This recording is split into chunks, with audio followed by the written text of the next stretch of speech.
बिस्मिल्लाहिर्रहमानिर्रहीम यानी शुरू करता हूँ उस खुदा का नाम लेकर जो बड़ा मेहरबान है, निहायत रहम वाला है। परंतु मुसलमान भाइयों को तो पता ही नहीं कि वो बड़ा मेहरबान, निहायत रहम वाला अल्लाह कौन है। उस अल्लाह की जानकारी उस अल्लाह ने आज वर्तमान में धरती पर स्वयं प्रकट होकर संत रूप में, मुर्शिद रूप में, और ये पवित्र आसमानी पुस्तक मुसलमान नहीं समझे ज्ञान कुरान, इस पुस्तक को लिखकर इसमें जानकारी उपलब्ध करवाई है। पुस्तक को देखेंगे आपके सारे भ्रम क्लियर होते चले जाएंगे। इस पुस्तक के ऊपर आज हमारा ये 5वें नंबर का वीडियो है। पहले के 4 वीडियो आप जी को अवश्य देखने चाहिए, क्योंकि उनको देखे बिना आप जी अल्लाह के विषय में पूर्णतया शंका रहित नहीं हो पाओगे। तो शुरू करते हैं वीडियो उसी परमपिता परमेश्वर अल्लाह कबीर के नाम से। बिस्मिल्लाहिर्रहमानिर्रहीम। परमपिता परमेश्वर सारी सृष्टि के रचनहार, कुल मालिक, असंख्य ब्रह्मांडों के स्वामी, जगत गुरु, तीनों लोकों में प्रवेश करके सबका भरण पोषण करने वाले, राजाधिराज, आत्माधार, नाथों के नाथ, देवों के देव महादेव, सर्वेश्वर, महेश्वर, मृत्युंजय, अजरो अमर, आदि अनादि, सनातनी प्रभु, जगत पिता जगदीश्वर, श्री श्री 1008 की उपाधि के वास्तविक अधिकारी, अकाल मूर्त, सौद स्वरूपी राम, वासुदेव, सर्वगतम ब्रह्म, परम पूज्य, प्रथम पूज्य, परम संत, परम पुरुष, परम धनी, परम दयालु, सत्य कबीर, हक्का कबीर, अल्लाह कबीर, अल्लाह अकबर, बाखबर, अल्लाह ताला, जगत के तारणहार, जगत के मुक्तिदाता, जगत के जगन्नाथ, हारे के सहारे, हिंदुओं के राम, मुसलमानों के अल्लाह, सिखों के वाहिगुरु, ईसाइयों के मसीह, दया के सागर दयानिधि, करुणा के सागर करुणानिधि, स्वयंभू परिभू, संकट मोचन, कष्ट हरण, मंगल करण, दुख भंजन, अविगत कबीर, निर्विकार निर्विषम परमात्मा, अलय अलेख सतगुरु, आदि अनादि सतगुरु, असली मर्यादा पुरुषोत्तम, असली राम, असली कृष्ण, असली घनश्याम, असली मुरारी, राजाओं के राजा, महाराजाओं के महाराजा, शहंशाहों के शहंशाह, सम्राटों के सम्राट, भगवानों के भगवान, अल्लाहों के अल्लाह, प्रभुओं के प्रभु, मसीहाओं के मसीह, सच्चे वाहिगुरु, बाबाओं के बाबा, पीरों के पीर, सेठों के सेठ, जगत सेठ, सावड़सा सेठ, सर्वगुण संपन्न, अनंत कोटि कलाओं के स्वामी, अनंत कोटि ब्रह्मांडों के नायक, योगियों में महायोगी, ध्यानियों में महाध्यानी, सिद्धों में परम सिद्ध, ज्ञानियों में तत्व ज्ञानी, ब्रह्म ज्ञानी, महाज्ञानी, परम ज्ञानी, सर्वश्रेष्ठ ज्ञानी, विज्ञानी, युवा कबीर, समरथ कबीर, असमवात, अमित ओजा, सच्चे रहनुमा, करीम अल्लाह, सुभान अल्लाह, दुनिया के अंतिम पैगंबर, 8 सितंबर 1951 से गांव धनाना, जिला सोनीपत, हरियाणा, भारतवर्ष की पावन भूमि पे प्रकट रियल कल की भगवान, श्री नारायण साकार हरि, श्री बाबा साहेब, नूर अनंत परमात्मा, संत शिरोमणि सतगुरु रामपाल जी परमेश्वर जी के चरण कमल में लाइव वीडियो देख रहे आप और हम सभी भाई बहनों का अनंत कोटि दंडोत प्रणाम। तो भाई और बहनों, वो अल्लाह अकबर, अल्लाह कबीर जो वर्तमान समय तक पूरे विश्व के मुसलमान समाज के भाई बहनों के लिए एक अनसुलझी गुत्थी बना हुआ है, जिसे मुसलमान भाइयों ने निराकार कहकर छोड़ दिया कि वो साकार नहीं है, वो आकार में नहीं आता, वो मनुष्य रूप में नहीं आता, अल्लाह कभी पृथ्वी पे नहीं आता, अल्लाह तो बेचून है, 7वें आसमान पे रहता है, तख्त पे विराजमान है। आज वो अल्लाह, जिस अल्लाह के विषय में उल्टा ज्ञान हजरत मोहम्मद जी को कुरान शरीफ की आयतें नाजिल करते समय डुप्लीकेट अल्लाह शैतान ने दी, आज उस उल्टे ज्ञान को सीधा करने के लिए और अपनी वास्तविक पहचान करवाने के लिए कि अल्लाह कौन है, अल्लाह कैसा है, अल्लाह कैसे मिलता है, अल्लाह कैसे रहता है, आज वो अल्लाह कबीर, अल्लाह अकबर, वो खुदा स्वयं धरती पर सतगुरु रामपाल जी के रूप में, मुर्शिद रूप में प्रकट है, विद्यमान है। और मुसलमान धर्म की पुस्तकों से ही तौरात, जबूर, इंजिल, हदीसें, कुरान शरीफ, कुरान मजीद, इन सभी पवित्र पुस्तकों से ही खोल खोल के दिखा रहा है, बता रहा है। आपने पिछले वीडियो में भली भांति ये प्रमाण देख लिए होंगे। आज हम आगे बढ़ेंगे। परमेश्वर हमें सभी धर्मों की पुस्तकों से दिखा रहे हैं कि परमात्मा साकार है, धरती पर आता है, उसी ने सृष्टि को रचा है, और ये शैतान, ये काल यहाँ पर डुप्लीकेट अल्लाह बन के बैठ गया, जिसको आज पूरा मुसलमान समाज अपना अल्लाह मान के पूज रहा है। तो पवित्र बाइबल में भी गुरुदेव भगवान ने हमें दिखाया कि परमात्मा कैसा है, कहाँ रहता है, और उसने किसी भी व्यक्ति को, किसी भी इंसान को, उसने किसी का भी मांस खाने का आदेश नहीं दिया। उसने 6 दिन में आसमान और धरती के दरमियान जो भी कुछ था उसको रचा बनाया और 7वें दिन शाही तख्त पे जा विराजा। उस परमेश्वर अल्लाह कबीर ने हमें क्या कुछ आदेश दिया उन 6 दिनों के अंदर खाने पीने के लिए, आज पवित्र बाइबल से गुरुदेव भगवान प्रमाणित करने जा रहे हैं। तो भाइयों और बहनों, ये पवित्र पुस्तक है मुसलमान नहीं समझे ज्ञान कुरान, परमेश्वर रामपाल जी के द्वारा लिखित है। और आज इसमें हम आगे बढ़ेंगे पेज नंबर 15 से। सदग्रंथों में बाइबल का नाम भी है। बाइबल ये 3 पुस्तकों का संग्रह है। बाइबल 3 पुस्तकों का संग्रह है, तौरात का, जबूर का, इंजिल का। तौरात जो हजरत मूसा जी के ऊपर उतारी गई थी, जबूर हजरत दाऊद के ऊपर उतारी गई थी, और इंजिल ये ईसा जी के ऊपर उतारी गई थी। इन्हीं तीनों पुस्तकों का मिला जुला ज्ञान बाइबल के अंदर है। सदग्रंथों में बाइबल का नाम भी है। बाइबल ये 3 पुस्तकों का संग्रह है। नंबर 1 तौरात, नंबर 2 जबूर, नंबर 3 इंजिल। बाइबल में सबसे पहले सृष्टि की उत्पत्ति की जानकारी है, यानी बाइबल की शुरुआत में ही अध्याय नंबर 1 में सृष्टि उत्पत्ति की जानकारी है, क्रिएशन ऑफ द नेचर। वह तौरात पुस्तक वाली है जिसमें लिखा है कि परमात्मा ने सर्वप्रथम सृष्टि की रचना की। पृथ्वी, सूर्य, आकाश, पशु पक्षी, मनुष्य, नर नारी आदि की रचना परमात्मा ने 6 दिन में की तथा 7वें दिन तख्त पर जा विराजा, यानी सिंहासन पे जाके बैठ गया। अब निराकार क्या बैठेगा कुर्सी पे, सिंहासन पे? जो निराकार है, दिखाई नहीं देता, फिर उसको किसने देखा सिंहासन पर बैठते हुए? तो जो साकार होगा, मनुष्य जैसा होगा, वही तो सिंहासन पे बैठेगा। तो परमात्मा साकार है। सृष्टि रचना अध्याय 1 के श्लोक 26, 27, 28 में यह भी स्पष्ट किया है कि परमात्मा ने मानव को अपने स्वरूप जैसा उत्पन्न किया। इससे सिद्ध हुआ कि परमात्मा भी मनुष्य जैसा नराकार यानी नर आकार। एक होता है निराकार, निराकार का मतलब होता है अदृश्य, जो दिखाई ना दे। एक होता है नराकार यानी नर जैसे आकार का, इंसान जैसे आकार का। तो वो परमात्मा अल्लाह कबीर वो निराकार नहीं, वो नराकार है, नराकार, नर आकार जैसा, इंसान जैसा। आपको थोड़ा सा दिखा देते हैं बाइबल से भाइयों और बहनों, ताकि आपको विश्वास हो। उसके बाद फिर हम आगे बढ़ेंगे, क्योंकि विश्वास कराना बहुत ज़रूरी है। विश्वास के बिना बात बनेगी नहीं। तो ये पवित्र बाइबल है, आपकी आंखों के सामने है। मैंने अपने घर से नहीं बनाई है, पूरी दुनिया इसी बाइबल को पढ़ती है। पवित्र बाइबल अर्थात पुराना और नया धर्म नियम, ये सब कुछ लिखा हुआ है। The Bible society of India, ये सब कुछ है, आप देख सकते हैं। और बाइबल के अंदर जब हम जाएंगे, शुरुआत में ही बाइबल में, बिल्कुल शुरुआत में सब कुछ क्लियर है। ये देखिए, उत्पत्ति अध्याय, ये बाइबल का उत्पत्ति अध्याय 1, और इसका ये 26, 27 और 28 नंबर इसका ये श्लोक है। 26 में क्या लिखा है? फिर परमेश्वर ने कहा, यानी अल्लाह ने कहा, परमात्मा ने कहा, हम मनुष्य को अपने स्वरूप के अनुसार अपनी समानता में बनाएं। अब बताओ, पूरा ईसाई समाज, पूरा मुस्लिम समाज आंखें बंद करके बैठा हुआ है, और ये सदग्रंथ चीख चीख के कह रहे हैं, चीख चीख के, कि अल्लाह कबीर साकार है, मनुष्य के जैसा है।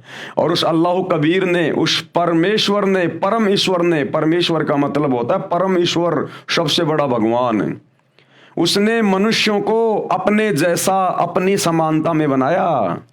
साफ साफ कह रहा है परमेश्वर कि हम मनुष्य को अपने समानता में, अपने स्वरूप में बनाएं, यानी मैं इंसान को मेरे जैसा बनाऊंगा। तो बताओ फिर भगवान कैसा हुआ, अल्लाह कबीर कैसा हुआ, वो निराकार कैसे हुआ? वो तो नराकार है, नर आकार में, जिन्होंने अपने जैसा आप और हमें बनाया, स्त्री और पुरुषों को बनाया। साफ साफ गवाही दे रहा है बाइबल, बिल्कुल बाइबल को खोलते ही सबसे पहले। फिर परमेश्वर ने कहा, हम मनुष्य को अपने स्वरूप में, अपने स्वरूप के अनुसार अपनी समानता में बनाएं। और वे समुद्र की मछलियों और आकाश के पक्षियों और घरेलू पशुओं और सारी पृथ्वी पर और सब रेंगने वाले जंतुओं पर जो पृथ्वी पर रेंगते हैं अधिकार रखे।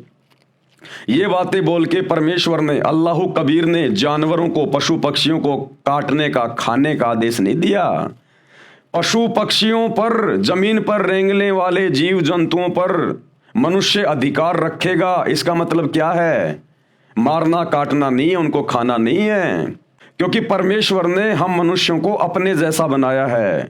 इसलिए हमारे अंदर बुद्धि अन्य जानवरों से, पशुओं से, पक्षियों से भिन्न है, सर्वश्रेष्ठ है, अलग है। परमेश्वर ने हमें अन्य पशु पक्षियों की तुलना में बुद्धिमान बनाया। तो परमेश्वर ने कहा कि मनुष्य उनके ऊपर अधिकार रखेगा। अधिकार रखने का मतलब है उनको अपने काम में लेगा। गाय को अपने काम में लेगा, भैंस को अपने काम में लेगा, उसके ऊपर अधिकार रखेगा। वो गाय भैंस उसको दूध देगी, उस दूध से बढ़िया बढ़िया मिष्ठान बनेंगे, दही बनेगा, छाछ बनेगा, घी बनेगा, मिठाइयाँ बनेंगी। गाय और भैंस से जो बच्चे पैदा होंगे वो खेतों में काम आएंगे, हल जोतने में काम आएंगे। गाय का गोबर खेत में खाद के रूप में काम आएगा। इसलिए परमेश्वर ने कहा कि सभी जंतुओं के ऊपर मनुष्य अपना अधिकार रखेगा। ऊंट को अपने अधिकार में रखेगा, खेत में हल जोतने के काम आएगा। परमेश्वर ने किसी को मार कर, काट कर खाने का आदेश नहीं दिया, उनके ऊपर अधिकार रखने का आदेश दिया कि आप उनकी सेवा करना, आप उनको चारा डालना, टाइम पे उनको पानी पिलाना, उनको खाना खिलाना, और फिर उनसे काम लेना। वो तुम्हें दूध देंगे, दही देंगे, हल जोतने के लिए तुम्हारे को वो बछड़ा देंगे, बैल देंगे। ये कहा था परमेश्वर ने। अधिकार रखने का मतलब ये है, उनको मारकर खाने का नहीं। क्या कह रहे हैं, ध्यान से पढ़ो। और वे समुद्र की मछलियों और आकाश के पक्षियों और घरेलू पशुओं और सारी पृथ्वी पर और सब रेंगने वाले जंतुओं पर जो पृथ्वी पर रेंगते हैं अधिकार रखे। 27 में क्या कहा? तब परमेश्वर ने मनुष्यों को अपने स्वरूप के अनुसार उत्पन्न किया। यानी अल्लाह कबीर ने, परमेश्वर ने इंसानों को, नर और नारी को अपने जैसा, अपने स्वरूप में उत्पन्न किया, उनको बनाया। तो बताओ फिर भगवान कैसा हुआ? जिन्होंने हम स्त्री और पुरुषों को अपने जैसा बनाया, हमारे जैसा हुआ ना, साकार हुआ ना। बिल्कुल क्लियर कर रही है बाइबल। तब परमेश्वर ने मनुष्यों को अपने स्वरूप के अनुसार उत्पन्न किया। अपने ही स्वरूप के अनुसार परमेश्वर ने उसको उत्पन्न किया, नर और नारी करके उसने मनुष्यों की सृष्टि की, यानी उत्पत्ति की, उनको बनाया नर और नारी। 28 में क्या कह रहे हैं? और परमेश्वर ने उनको आशीष दी, यानी उनको आशीर्वाद दिया, और उनसे कहा फलो फलो फूलो, यानी खुश रहो और पृथ्वी में भर जाओ, यानी अपनी आबादी बढ़ाओ, विस्तार करो, और उसको अपने वश में कर लो, यानी जानवरों को अपने वश में रखो, फिर उनसे काम लो। और समुद्र की मछलियों तथा आकाश के पक्षियों और पृथ्वी पर रेंगने वाले सब जंतुओं पर अधिकार रखो, यानी उनको अपने अधीन रखो, तुम उनसे काम लो। 29 में क्या कह रहे हैं? फिर परमेश्वर ने, यानी अल्लाह ने उनसे कहा, सुनो, जितने बीज वाले छोटे छोटे पेड़ सारी पृथ्वी के ऊपर हैं और जितने वृक्षों में बीज वाले फल होते हैं, वे सब मैंने तुमको दिए हैं, वे तुम्हारे भोजन के लिए हैं। अरे ये खाने का आदेश दिया परमेश्वर ने। उस अल्लाह कबीर ने 6 दिन में आसमान और जमीन के बीच में जो भी कुछ था उसको बनाया, नर और नारी करके अपने जैसा हमारे को उत्पन्न किया, और फिर हमारे खाने के लिए क्या आदेश दिया? ये बाइबल चीख चीख के कह रही है, चीख चीख के। क्या कह रही है? ध्यान से पढ़ लो। मांस मिट्टी खाने वालों, शैतान के प्रभाव से अपने कर्म फोड़ने वालों, क्या कह रहे हैं परमात्मा 29 नंबर वचन में? फिर परमेश्वर ने उनसे कहा, सुनो, जितने बीज वाले छोटे छोटे पेड़ सारी पृथ्वी के ऊपर हैं, बीज वाले छोटे छोटे पेड़, गेहूं, जौ, जवार, मक्का, बाजरा, ये छोटे छोटे बीज वाले पेड़, ये हमारे को खाने के लिए दिए, परमात्मा ने अनाज दिया हमारे को खाने के लिए। और जितने वृक्षों में बीज वाले फल होते हैं, पेड़ों पे जितने फल लगते हैं, आम, अंगूर, सेब, संतरा, ये हमारे खाने के लिए दिए। काजू, किशमिश, मेवा, ये हमारे खाने के लिए दिए परमात्मा ने। या जानवर काट के खाने की बात नहीं लिखी गई, ये सारी बातें लिखी गई। इसमें परमेश्वर ने हमें खाने का क्या आदेश दिया। और जितने वृक्षों में बीज वाले फल होते हैं, वे सब मैंने तुमको दिए हैं, वे तुम्हारे भोजन के लिए हैं। ये अनाज दिया भोजन के लिए, साग सब्जियां दी भोजन के लिए, फल फ्रूट दिए भोजन के लिए, कि ये सब तुम्हारे भोजन के लिए हैं। तो ये मांस खाने वाले, जीव हत्या करने वाले, ये गंदगी खाने वाले उस परमेश्वर के आदेश की अवहेलना कर रहे हैं। सोचो, जब आदम और हवा ने परमेश्वर के वचन की अवहेलना की और अदन की वाटिका में उस बीच वाले पेड़ के फल खाए शैतान के प्रभाव से, तो सोचो परमेश्वर ने उनको फिर क्या कहा कि अब तुमने मेरे आदेश की अवहेलना की है, अब तुम नीचे जाओ पृथ्वी पर, मर्तलोक पर खाओ, कमाओ, दुख उठाओ। और आज क्या कर रहे हो आप? परमेश्वर ने खाने के लिए हमें आदेश क्या दिया, और उसी शैतान के प्रभाव में आके फिर से आप लोग यही खा रहे हो, मांस मिट्टी, परमेश्वर की आत्माओं को काट काट के खा रहे हो। अरे उस आदम ने तो अदन की वाटिका में फल तोड़ के खाया था उस पेड़ का, उसके प्रतिफल में परमात्मा कितना नाराज हुआ, अल्लाह कबीर परमेश्वर। और यहां उसी शैतान के प्रभाव से, जिसे मुसलमान अपना डुप्लीकेट अल्लाह कहते हैं, ईसाई अपना मसीहा कहते हैं, ये शैतान है, काल। ये परमेश्वर के आदेश की अवहेलना करवाता है, हमें दोषी बनवाता है। तो आदम जी ने तो केवल वो फल खाया था, उसमें भी परमेश्वर के आदेश की अवहेलना हो गई, क्योंकि परमात्मा ने मना किया था तो इस वाटिका में जितने भी पेड़ हैं सबके फल खा सकता है, लेकिन वो जो पेड़ है उसके फल नहीं खाएगा। और आदम ने जब वो फल खा लिया, किसी बकरे को नहीं खाया, मुर्गे को नहीं खाया, फल खाया था, उसके प्रतिफल में भी परमात्मा नाराज हुआ, अल्लाह कबीर, और इस मृत लोक में भेज दिया आजीवन दुख उठाने के लिए।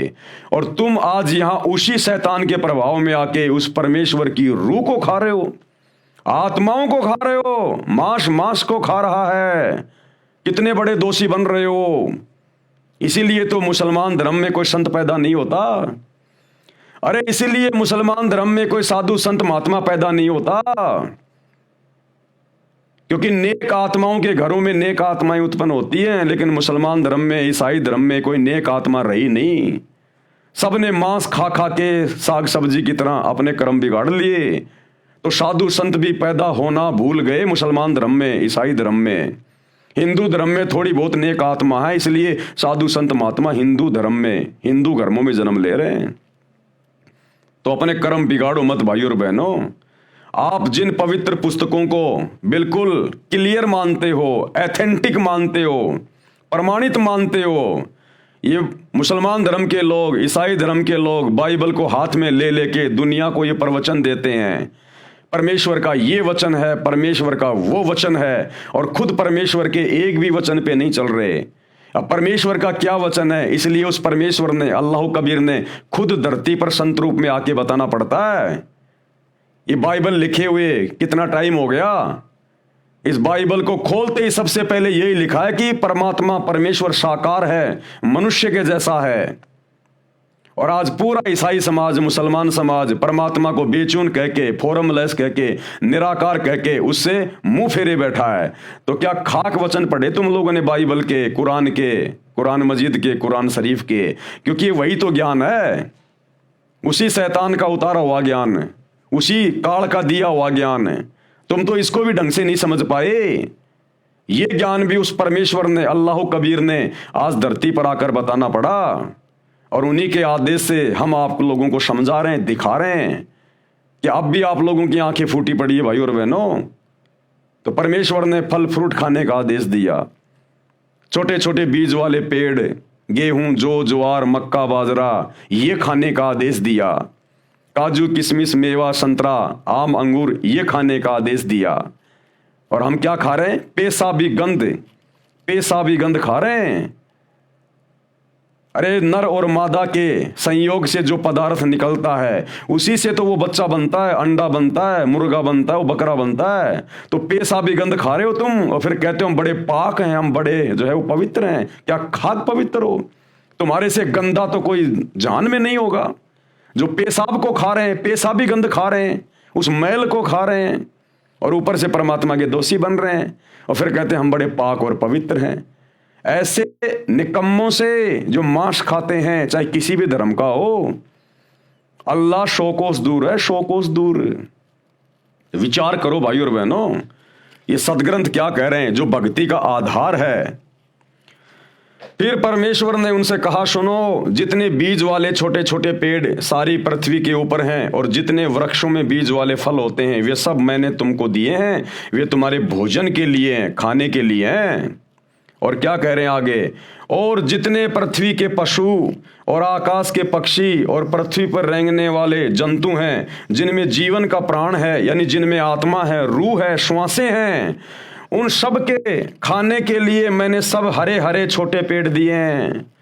यानी पशु पक्षियों के लिए, जानवरों के लिए मैंने हरे भरे छोटे छोटे पेड़ दिए हैं। यानी ये घास फूस वगैरह ये मैंने जानवरों के लिए बनाया है, खाने के लिए। तो जानवर तो बेचारे अपनी हद में है, लेकिन इंसान बेहदी हो गया, बेहदी। और भाई इसकी सजा भोगनी पड़ेगी। इसलिए तो गधे, कुत्ते, सुअर, एक कुतिया एक बार में 8-8 बच्चे पैदा करती है। क्यों कर रही है? उन्हीं निकम्मों को पैदा कर रही है जो पहले इस मनुष्य शरीर में थे, हिंदू मुसलमान थे, सिख ईसाई थे, मांस काट काट के खा रहे थे, शराब पी रहे थे, शैतान की साधना कर रहे थे। आज उनको अपने कर्म भोगने पड़ रहे हैं उस कुतिया के पेट में आके। एक सुअरी 12-12 बच्चे पैदा करती है। क्यों कर रही है? ये वही इंसान है, वही निकम्मी आत्माएं हैं जिन्होंने परमेश्वर के आदेश की उल्लंघना की, सच्चे खुदा की इबादत नहीं की, शैतान की भक्ति करते रहे, डुप्लीकेट भगवान की भक्ति करते रहे और मांस मिट्टी खाते रहे, नशा करते रहे, चोरी जारी करते रहे, ब्याज लेते रहे, झूठ बोलते रहे। अब वो जानवर के पेट में जन्म ले रहे हैं और कष्ट भोग रहे हैं, दुख भोग रहे हैं। तो परमेश्वर ने तो पशु पक्षियों के लिए खाने को क्या कहा है, क्या दिया है, वो भी सब कुछ बाइबल में लिखा हुआ है। और पृथ्वी पर रेंगने वाले जंतु हैं जिनमें जीवन का प्राण है, उन सब के खाने के लिए मैंने सब हरे हरे छोटे पेड़ दिए हैं। और वैसा ही हो गया। परमेश्वर ने कहा कि जैसा मैंने कहा वैसा ही होता चला गया। पेड़ बन गए, घास फूस बन गए, सब बन गए। तब परमेश्वर ने जो कुछ बनाया था सबको देखा तो क्या देखा कि वह बहुत ही अच्छा है। तब सांझ हुई, फिर भोर हुई और इस प्रकार छठा दिन हो गया। इस प्रकार छठा दिन हो गया। 6 दिन कंप्लीट हो गए। परमेश्वर ने 6 दिन में आसमान और जमीन के दरमियान जो भी कुछ था उसको पैदा किया, उत्पन्न किया। और 7वें दिन वो अल्लाह कबीर, वो परमेश्वर, वो शतलोक के सिंहासन पे जाके बैठ गया। अब परमेश्वर ने 6 दिन में किस किस को क्या आदेश दिया, सब कुछ बाइबल में लिखा हुआ है। किसी को मांस खाने का आदेश नहीं दिया, किसी जानवर को भी मांस खाने का आदेश नहीं दिया परमेश्वर ने। सतयुग में शेर भी मांस नहीं खाता था। गुरुदेव कहते हैं कुछ ऐसे पेड़ हुआ करते थे, उसकी छाल के वो पंजा मार के और वो तरल पदार्थ पिया करता था, घास फूस खाया करता था, पेड़ के पत्ते खाया करता था। शेर भी, सतयुग में जानवर भी मांस नहीं खाते थे। आगे चलकर शैतान के प्रभाव से फिर ये पूरा सिस्टम बिगड़ गया। तो इंसान को मांस खाने का आदेश कैसे देगा? वो कादर अल्लाह, निहायत मेहरबान रहम दिल अल्लाह। एक आत्मा को दूसरी आत्मा के माध्यम से क्यों कटवाएगा? क्या वो निर्दयी है क्या, अन्यायी है क्या? वो नहीं देगा।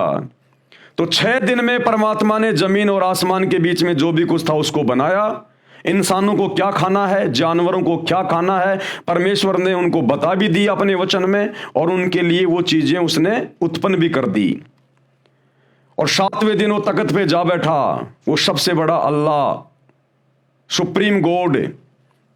अब भाइयों और बहनों, उसके बाद उस परमेश्वर के आदेश देकर शतलोक में सिंहासन पर जाकर बैठने के बाद इस शैतान ने फिर अपने फरिश्ते भेजकर, शैतान ने मुल्ला मौलवियों में कुप्रेरणा करके, भूत की तरह प्रवेश करके, अपने फरिश्तों के माध्यम से फिर इसने जो आदेश दिए हैं, और आगे उन धर्म के लोगों ने फिर मांस खाना जो शुरू किया है, इसमें परमेश्वर का कोई हाथ नहीं है।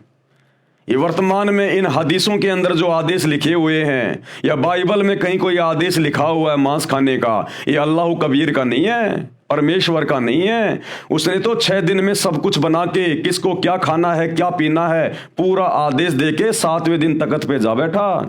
उसके बाद फिर इस शैतान ने जो झूठे आदेश हदीसों में या अन्य किसी के माध्यम से, फरिश्तों के माध्यम से जो दिलवाए हैं, ये परमेश्वर का आदेश नहीं है। अब यदि कोई मांस खाएगा, नशा करेगा, उल्टे कर्म करेगा, तो सीधा सीधा वो सुप्रीम कोर्ट का दोषी होगा, अल्लाह कबीर का, परमेश्वर का दोषी बनेगा। तो ये अल्लाह अकबर का आदेश नहीं है मांस खाने का। उसने तो 6 दिन में जो आदेश देना था दे दिया, 7वें दिन जाके तख्त पे बैठ गया। उसके बाद यदि जबूर में, तौरात में, इंजिल में, कुरान में यदि कहीं भी मांस खाने का आदेश लिखा हुआ है, तो उस अल्लाह कबीर का नहीं, ये शैतान का आदेश है, शैतान का आदेश। और शैतान के आदेश को मानकर यदि आप मांस खाओगे, उल्टे कर्म करोगे, तो ओरिजिनल अल्लाह के, कादिर अल्लाह के दोषी बनोगे, और भाई जहन्नुम में डाले जाओगे, दोजक की आग में, नरक में 84 लाख योनियों में फिर अपना कर्म भोगने के लिए बारंबार जन्म लेना पड़ेगा। यूं आकाश और पृथ्वी और उनकी सारी सेना का बनाना समाप्त हो गया, और परमेश्वर ने अपना काम जिसे वह करता था 7वें दिन समाप्त किया, और उसने अपने किए हुए सारे काम से 7वें दिन विश्राम किया। और परमेश्वर ने 7वें दिन को आशीष दी और पवित्र ठहराया, क्योंकि उसमें उसने सृष्टि की रचना के अपने सारे काम से विश्राम किया। अब ये संडे क्यों मनाया जाता है, ये रविवार का दिन, छुट्टी का दिन क्यों है भाई और बहनों? हर चीज के पीछे एक लॉजिक है, वैसे कुछ नहीं हो रहा। 7वें दिन छुट्टी का दिन क्यों है, संडे, रविवार? क्योंकि परमेश्वर ने 7वें दिन फिर विश्राम किया। उस परमात्मा ने 6 दिन में सृष्टि रच के 7वें दिन तख्त पे विश्राम किया, आराम किया। इस कारण से, उस परमेश्वर की प्रेरणा से, अन्यथा ये शैतान तो हमारे को 7 दिन ये गधा बना के रखना चाहता है, बैल और गधे की तरह हमारे से मेहनत करवाता है। लेकिन ये एक दिन जो ये छुट्टी का है, रविवार, ये भी उस अल्लाह कबीर परमेश्वर सतगुरु रामपाल जी भगवान की दया से यहां पर शुरू हुआ है, 7वां दिन छुट्टी का। क्योंकि परमेश्वर ने 6 दिन में सृष्टि रची और 7वें दिन खुद तख्त पे जाके विश्राम किया, और हमारे लिए भी परमात्मा ने एक ये दिन विश्राम का दिन रख दिया। ये रविवार इसलिए मनाया जाता है। आगे क्या लिखा है परमेश्वर ने? मनुष्य की उत्पत्ति, आकाश और पृथ्वी की उत्पत्ति का वृतांत, आकाश और पृथ्वी की उत्पत्ति का वृतांत, ये वही चल रहा है। उत्पत्ति 1 यह है कि जब वे उत्पन्न हुए, अर्थात जिस दिन यहोवा परमेश्वर ने, यानी समर्थ परमात्मा ने, अल्लाह कबीर ने पृथ्वी और आकाश को बनाया, तब मैदान का कोई पौधा भूमि पर न था और न मैदान का कोई छोटा पेड़ उगा था, क्योंकि यह यहोवा परमेश्वर ने पृथ्वी पर जल नहीं बरसाया था और भूमि पर खेती करने के लिए मनुष्य भी नहीं था, तो भी कोहरा पृथ्वी से उठता था। यानी परमात्मा ने 6 दिन में जो भी कुछ बनाया, उस समय पृथ्वी पर कोई इंसान नहीं था। परमात्मा ने बाबा आदम की उत्पत्ति की थी और उसकी हवा की उत्पत्ति की थी। उस समय ये दोनों स्वर्ग में थे, वहां पे ये दोनों अदन की वाटिका में रह रहे थे, और पीछे परमात्मा ने पूरी नीचे इस पृथ्वी की पूरी रचना की, सब कुछ यहां पर परमात्मा ने बनाया। और उसके बाद की जो रचना है, ये मनुष्य बनाने की जो रचना है, उसके बाद की, ये फिर इस शैतान ने शुरू की अपने भोजन के लिए, अपने खाने के लिए। तो जिस समय इस पृथ्वी पर ना कोई जीव था, ना कोई इंसान था, परमात्मा ने बाबा आदम को, उसकी पत्नी हवा को बनाकर अपने जैसा और जन्नत में बैठा दिया था, स्वर्ग में बैठा दिया था, अदन की वाटिका में, और नीचे पूरी सृष्टि की रचना की, और सब कुछ आदेश देकर परमात्मा 7वें दिन सतलोक के सिंहासन पे जाके बैठ गए। उसके बाद फिर इस शैतान ने अपने भोजन के लिए आगे नर और नारियों की उत्पत्ति की। नर और नारी उत्पन्न होते गए, पृथ्वी लोक पर आते गए, और फिर परमात्मा का वचन तोड़कर मांस मिट्टी खाते गए, शराब पीते गए, उल्टे काम करते गए, और फिर उन कर्मों को भोगने के लिए शैतान ने फिर उनको अन्य योनियों में डालने के लिए गधा, कुत्ता, शुअर बनाना भी शुरू कर दिया। इस प्रकार से इस पृथ्वी के जीवों की धीरे धीरे फिर उत्पत्ति होने लगी। और भूमि पर खेती करने के लिए मनुष्य भी नहीं था, तो भी कोहरा पृथ्वी से उठता था, जिससे सारी भूमि सिज जाती थी। तब यहोवा परमेश्वर ने आदम को भूमि की मिट्टी से रचा और उसके नथनों में जीवन का श्वास फूंक दिया, और आदम जीवित प्राणी बन गया। इस प्रकार से परमेश्वर ने फिर आगे की सृष्टि उत्पन्न की, और सब कुछ अपना वचन देकर, अपने आदेश देकर इस शैतान को, इस काल को, हिंदू जिसे अपने वेद कह देते हैं, मुसलमान भाई उसको अपनी बाइबल कह देते हैं, इंजिल कह देते हैं। हिंदू जिसे अपने वेद कह देते हैं, यानी वेदों में परमात्मा का संविधान है, मैन्युअल है सृष्टि का, किसने कैसे रहना है, क्या खाना है, क्या पीना है। मुसलमान भाई उनको तौरात, जबूर, इंजिल और ये कुरान शरीफ, कुरान मजिद के नाम से जानते हैं। ईसाई भाई उसे बाइबल के नाम से जानते हैं। ये परमात्मा का विधान है, संविधान है उस परमात्मा का। तो भाई और बहनों, छोटी सी जानकारी थी जो आप सभी को देनी थी, ताकि आपको विश्वास हो कि परमात्मा नराकार है, यानी परमात्मा भी नराकार, मनुष्य जैसा नराकार साकार है, यानी नर आकार में साकार है। मनुष्यों के खाने के लिए परमेश्वर का आदेश अभी आपको दिखा दिया गया है बाइबल से। उत्पत्ति अध्याय में बाइबल में लिखा है कि श्लोक नंबर 27-28 में मनुष्यों के खाने के लिए बीजदार पौधे, यानी गेहूं, चने, बाजरा आदि आदि तथा फलदार वृक्ष दिए हैं, ये तुम्हारा भोजन है। पशु पक्षियों के खाने के लिए घास, पत्तेदार झाड़ियां दी हैं। इसके पश्चात परमात्मा तो अपने निज धाम शतलोक में तख्त पर जा बैठा। यानी 6 दिन में जो भी कुछ परमात्मा ने बनाना था, जो भी आदेश देना था, सब कुछ देके 7वें दिन उसने सिंहासन पे जाके विश्राम किया शतलोक में। बाइबल में आगे जो ज्ञान है वह काल भगवान का तथा इसके देवताओं यानी फरिश्तों का दिया हुआ है। अब परमात्मा के सतलोक में जाने के बाद, सिंहासन पर बैठने के बाद, फिर आगे जो भी कोई आदेश दिया गया है, उल्टा सीधा मांस खाने का, शराब पीने का, जीव हत्या करने का, ये सब आदेश फिर इस काल का, इस शैतान का है, शैतान के द्वारा भेजे गए फरिश्तों का है। जैसे हजरत मोहम्मद को जिब्राइल नाम के फरिश्ते ने डरा धमका के उसका गला दबा दबा के और कुरान शरीफ की आयतें नाजिल की। फिर आगे का ज्ञान इस शैतान का दिया हुआ है, इस काल का दिया हुआ है।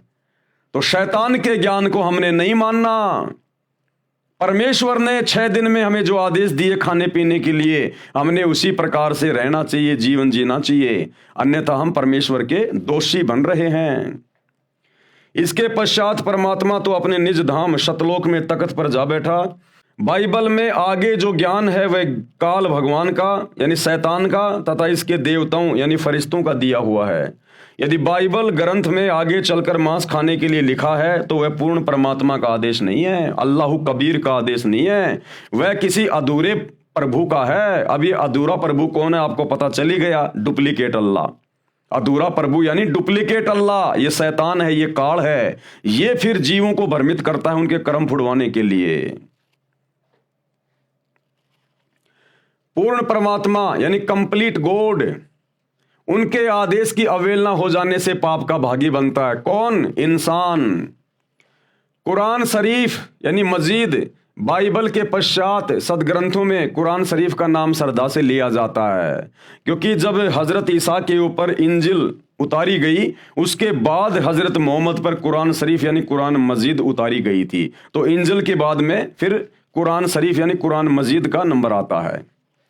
कुरान शरीफ यानी कुरान मजीद बाइबल के पश्चात सदग्रंथों में कुरान शरीफ का नाम श्रद्धा से लिया जाता है। कुरान का ज्ञानदाता भी वही है। कौन? शैतान, जिसने बाइबल का ज्ञान दिया, जिसने ईसा मसीह को बाइबल का ज्ञान दिया, इंजिल का ज्ञान दिया, उसी शैतान ने, उसी काल ने, क्योंकि देखो भाई और बहनों, अल्लाह कबीर ने तो 6 दिन में जो भी कुछ बताना था, आदेश देना था, उसके बाद वो तो सतलोक में जाके सिंहासन पे बैठ गया। उसके बाद में ये जितनी भी आसमानी पुस्तकें उतारी गई हैं पैगंबरों पे, अवतारों पे, तौरात, जबूर, इंजिल, कुरान शरीफ, कुरान मजीद, ये वेदों का ज्ञान, ये गीता का ज्ञान, ये पुराण, ये सब कुछ फिर काल ने दिलवाया, काल ने, शैतान ने, आधा अधूरा ज्ञान। कुरान का ज्ञान दाता भी वही है जिसने बाइबल का ज्ञान दिया, यानी शैतान ने, तथा चारों वेदों और श्रीमद् भगवत गीता का ज्ञान दिया इसी शैतान ने। इसलिए अपने उन पहलुओं को बाइबल में तथा कुरान में नहीं दोहराया जिन पहलुओं का ज्ञान चारों वेदों तथा श्रीमद् भगवत गीता में दिया। क्योंकि सबसे पहले इस ब्रह्म ने, इस काल ने, इस शैतान ने अपने बड़े बेटे ब्रह्मा को, मुसलमान धर्म में जिसको आदम कहा जाता है, इस ब्रह्मा को चारों वेद दे दिए समुद्र मंथन के दौरान। तो चारों वेदों में इसने बहुत कुछ ज्ञान दे दिया, बहुत कुछ इसने बता दिया। फिर बाद में इसने मुसलमान धर्म में पैगंबरों के ऊपर तौरात, जबूर, इंजिल, कुरान मजीद ये नाजिल की। तो इस काल ने, इस शैतान ने फिर वो सारा ज्ञान देना उचित नहीं समझा कि बहुत सारा ज्ञान तो मैंने वेदों में दे ही दिया। फिर थोड़ा थोड़ा ज्ञान इसने आत्माओं को भ्रमित करने के लिए और थोड़ी थोड़ी अल्लाह कबीर की जानकारी मजबूरी वश उसके डर के मारे इसने इन मुसलमान धर्म की पुस्तकों में भी कहीं कहीं पर डाल दी, लेकिन ज्यादातर ज्ञान इसने वेदों में दे दिया अपना। क्या कह रहे परमात्मा? इसलिए उसने उन पहलुओं का बाइबल में तथा कुरान में नहीं दोहराया जिन पहलुओं का ज्ञान चारों वेदों तथा श्रीमद् भगवत गीता में दिया है। उपनिषद ये संख्या में 11 हैं, 11 उपनिषद माने जाते हैं। उपनिषद का ज्ञान किसी ऋषि का अपना अनुभव है। ये जो उपनिषदों का ज्ञान है ना, ये शैतान का दिया हुआ नहीं, वैसे है तो शैतान की प्रेरणा से ही, क्योंकि ऋषि मुनि महात्मा ये सब शैतान की साधना किया करते थे। तो जैसा भी शैतान ने इनको प्रकाश रूप में इनको दर्शन दिए या जैसा भी इनको भक्ति का अनुभव करवाया, उस आधार से इन्होंने अपने अनुभव की पुस्तकें लिख दी। परमात्मा कैसा है, क्योंकि वो शैतान दिखाई देता नहीं, उसने सौगंध खा रखी है। ये लगा लगा के समाधि हजारों साल तक बैठे रहते थे। अंत में सहस्रार कमल में, जहां पर ये काल ज्योति निरंजन रहता है, शैतान रहता है, वहां पर इनकी समाधि चली जाती है। वहां इनको ज्योतियां दिखाई देती है, प्रकाश ही प्रकाश दिखाई देता है। अंत में ये मान लेते हैं कि अल्लाह तो निराकार है, वो तो प्रकाश रूप है, और फिर अपना अनुभव पुस्तकों में लिख देते हैं। तो ये उपनिषदों का जो ज्ञान है, जो संख्या में 11 उपनिषद हैं, इनमें अल्लाह का ज्ञान नहीं है, परमात्मा का ज्ञान नहीं है। ये साधु संत महात्माओं ऋषियों का अपना खुद का भक्ति अनुभव का ज्ञान है। इन उपनिषदों से केवल हम उसी ज्ञान को स्वीकार करेंगे जो ज्ञान वेदों से मेल खाएगा, जो ज्ञान सूक्ष्म वेद से मेल खाएगा, कबीर परमेश्वर के कबीर सागर से मेल खाएगा। इन उपनिषदों से हमने केवल उसी ज्ञान को लेना है। अन्य ज्ञान हमारे किसी काम का नहीं, वो किसी व्यक्ति विशेष का अपना अनुभव है। उपनिषद ये संख्या में 11 माने जाते हैं। उपनिषद का ज्ञान किसी ऋषि का अपना अनुभव है। यदि वह अनुभव वेदों व गीता से नहीं मिलता तो वह व्यर्थ है, बेकार है, उसको ग्रहण नहीं करना चाहिए। इसलिए उपनिषदों को छोड़कर वेदों व गीता के ज्ञान को ग्रहण करना चाहिए, क्योंकि उपनिषदों का अधिकतर ज्ञान वेदों व गीता के ज्ञान के विपरीत है। इसी प्रकार बाइबल तथा कुरान के ज्ञान को समझें कि जो ज्ञान वेदों तथा गीता से मेल नहीं करता उनको ग्रहण नहीं करना चाहिए। यानी मुसलमान धर्म की चारों पुस्तकें, यदि उनका ज्ञान चारों वेदों और गीता से मेल नहीं खाता है तो वो ज्ञान किसी काम का नहीं है, वो शैतान का जबरदस्ती फालतू का ठोका हुआ ज्ञान है। वेदों व गीता में जो ज्ञान सूक्ष्म वेद से नहीं मिलता, अब क्या समझाना चाह रहे हैं परमात्मा भाई और बहनों, थोड़ा सा दिमाग पे जोर डालना। परमात्मा कहना चाह रहे हैं कि जो ज्ञान वेदों से मेल नहीं खाता, जो ज्ञान वेदों से मेल नहीं खाता, वो ज्ञान हमने बिल्कुल भी स्वीकार नहीं करना है। वो चाहे मुसलमान धर्म की चारों पुस्तकों का ज्ञान हो, चाहे 11 उपनिषदों का ज्ञान हो, चाहे 18 पुराणों का ज्ञान हो। जो ज्ञान वेदों से मेल नहीं खाता वो ज्ञान हमने स्वीकार नहीं करना। और जो ज्ञान वेदों का जो ज्ञान सूक्ष्म वेद से मेल नहीं खाता, सूक्ष्म वेद यानी कबीर परमात्मा का ज्ञान, कबीर अल्लाह कबीर की वाणियां, कबीर सागर, आदरणीय गरीबदास जी का सदग्रंथ साहिब, जो ज्ञान कबीर सागर से मेल नहीं खाता, कौन सा? वेदों वाला जो ज्ञान और गीता वाला जो ज्ञान सूक्ष्म वेद से मेल नहीं खाता, कबीर सागर से, कबीर परमात्मा की वाणियों से, उनके ज्ञान से मेल नहीं खाता, वो ज्ञान भी हमने नहीं मानना है। क्योंकि सर्वोपरि ज्ञान है सूक्ष्म वेद में। सूक्ष्म वेद यानी वो कबीर परमात्मा धरती पे प्रकट होकर जो ज्ञान देता है फिर उसको लिखवा देता है। जैसे 650 साल पहले आए कबीर दास नाम से, उन्होंने सूक्ष्म वेद लिखवा दिया आदरणीय धर्मदास जी के माध्यम से, कबीर सागर। और 300 साल पहले गांव छुड़ानी जिला झज्जर हरियाणा में आए आदरणीय गरीबदास जी के नाम से, और एक पंडित गोपाल दास जी से उन्होंने सदग्रंथ साहिब की रचना करवा दी जिसमें 24,000 वाणियां हैं। तो ये है सूक्ष्म वेद। काल प्रेरणा से, शैतान प्रेरणा से नकली कबीर पंथियों ने कबीर सागर में भी आगे चल के मिलावट कर दी। इसलिए अल्लाह कबीर ने गरीबदास जी को भेजा, स्वयं आए वो गरीबदास जी के रूप में, लीला की, और दोबारा से उन्होंने सूक्ष्म वेद की रचना की।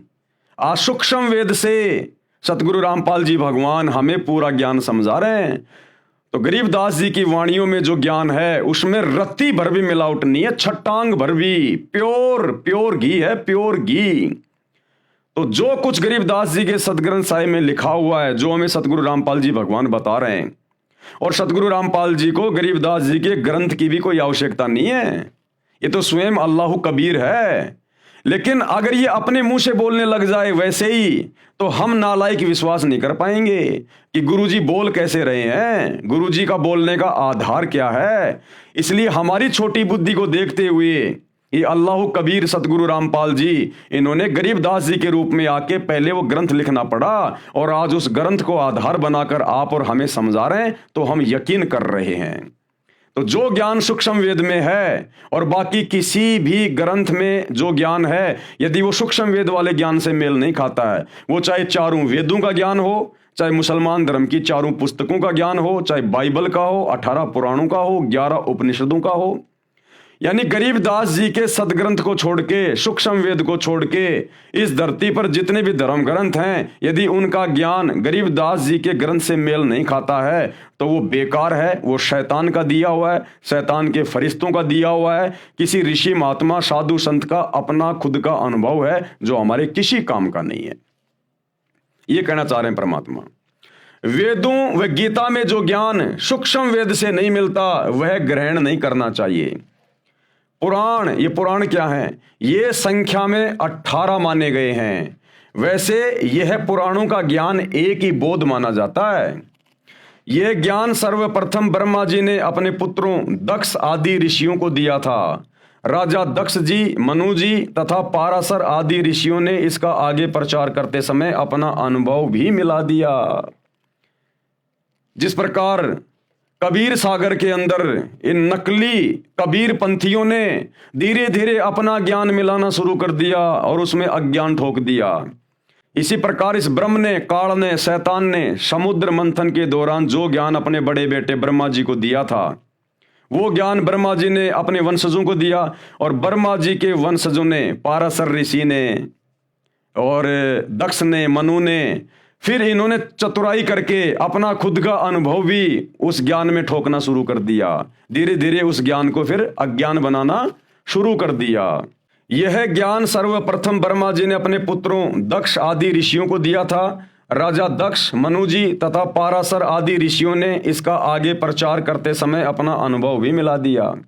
इस प्रकार 18 भागों में पुराणों का ज्ञान माना गया है। 18 पुराणों के ज्ञान का जो अंश, यानी 18 पुराणों में जो ज्ञान है, वो ज्ञान यदि वेदों तथा गीता से मेल नहीं खाता तो वह त्याग देना चाहिए। इसी प्रकार अन्य कोई भी पुस्तक वेदों व गीता के ज्ञान के विपरीत ज्ञान युक्त है, उसे भी त्याग देना चाहिए। गीता अध्याय 18 श्लोक 62 में गीता ज्ञानदाता यानी ये ब्रह्म, ये शैतान, ये काल अर्जुन को कह रहा है कि तू सर्वभाव से उस परमेश्वर की जो गीता ज्ञानदाता से अलग है, यानी शैतान से अलग है, अपने से अन्य परमेश्वर की बात कर रहा है ये शैतान, ये काल, उसकी शरण में जा। उस परमेश्वर की कृपा से ही तू परम शांति तथा सनातन परम धाम यानी सतलोक को प्राप्त हो जाएगा। गीता अध्याय 4 श्लोक 32 में कहा है कि जो ज्ञान सूक्ष्म वेद स्वयं परमात्मा अपने मुख कमल से बोलकर बताता है वह सच्चिदानंद घन ब्रह्म की वाणी कही जाती है, यानी वो कबीर वाणी कही जाती है, कलाम कबीर। उसी को तत्व ज्ञान भी कहते हैं जिसमें परमात्मा ने पूर्ण मोक्ष मार्ग का ज्ञान दिया है।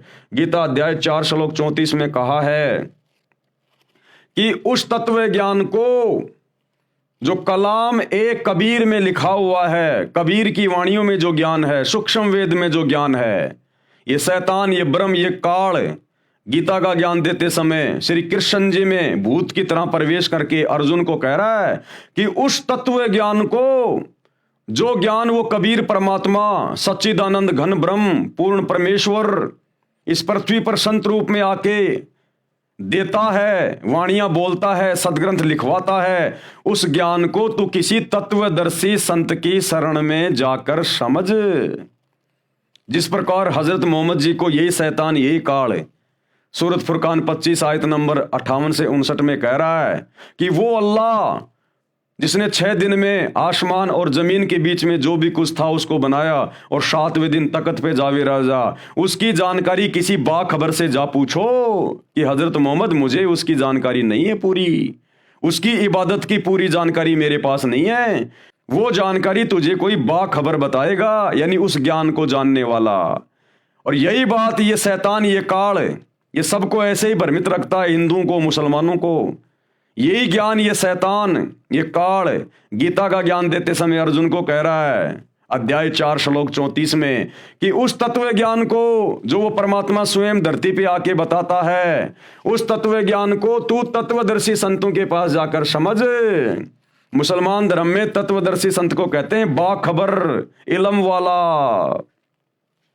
तो इससे हमारी समझ में आ जाना चाहिए कि हिंदुओं के वेदों का और गीता का ज्ञान और मुसलमानों की चारों पुस्तकों का ज्ञान और बाइबल का ज्ञान इसी काल ने, इसी शैतान ने दिया है, जो आधा अधूरा है। तभी तो कह रहा है कि मेरे पास कंप्लीट जानकारी नहीं है। हिंदुओं को कह रहा है कि तत्वदर्शी संत के पास जाके समझो उस ज्ञान को, उस अल्लाह की जानकारी को, कि भाई तुम कैसे जन्म और मरण से छूटोगे, कैसे तुम गधे कुत्ते सूअर बनने से छूटोगे, कैसे तुम सतलोक में जाओगे, 7वें आसमान पर अपने अल्लाह के पास जाओगे। किसी तत्वदर्शी संत के पास जाकर पूछ। और कुरान शरीफ में हजरत मोहम्मद को कह रहा है कि किसी बाखबर से जाके पूछ, मेरे को नहीं पता उस कंप्लीट गॉड का, अल्लाह कबीर का। इसलिए भाई और बहनों, वो अल्लाह कबीर स्वयं धरती पर आकर संत रूप में, मुर्शिद रूप में अपना ज्ञान देता है, जो वर्तमान में सतगुरु रामपाल जी के रूप में प्रकट हैं और अपना ज्ञान दे रहे हैं। आवश्यकता है तो धैर्य के साथ में उनके सत्संग सुनने की। उस तत्व ज्ञान को तू तत्वदर्शी संतों के पास जाकर, यानी बाखबर के पास जाकर समझ। उनको दंडवत प्रणाम करके प्रश्न करने से वे तत्वदर्शी संत तुझे तत्व ज्ञान का उपदेश करेंगे। अब वो बाखबर, वो तत्वदर्शी संत कैसे प्रश्न होगा? वो प्रश्न होगा भक्ति करने से। जब उनसे उपदेश ले लेंगे, नाम दीक्षा ले लेंगे और उनके वचन में रहकर, उनकी मर्यादा में रहकर भक्ति करेंगे। ये मांस मिट्टी खाना छोड़ देंगे, रूह को मार के काट के खाना छोड़ देंगे, नशा करना छोड़ देंगे, झूठ बोलना, चोरी करना, ब्याज लेना, किसी की आत्मा को दुखाना, ये सारे कुकर्म जो शैतान ने, काल ने लगा रखे हैं, इन सब से पीछे हटके जब हम उस सतगुरु की, मुर्शिद की भक्ति करेंगे, तब वो प्रसन्न होगा और हमें फिर आगे का रास्ता बताएगा, मुक्ति का, मोक्ष का। गीता अध्याय 15 श्लोक 1 में तत्वदर्शी संत की पहचान बताई है। अब उस बाखबर की पहचान बताई है तत्वदर्शी संत की।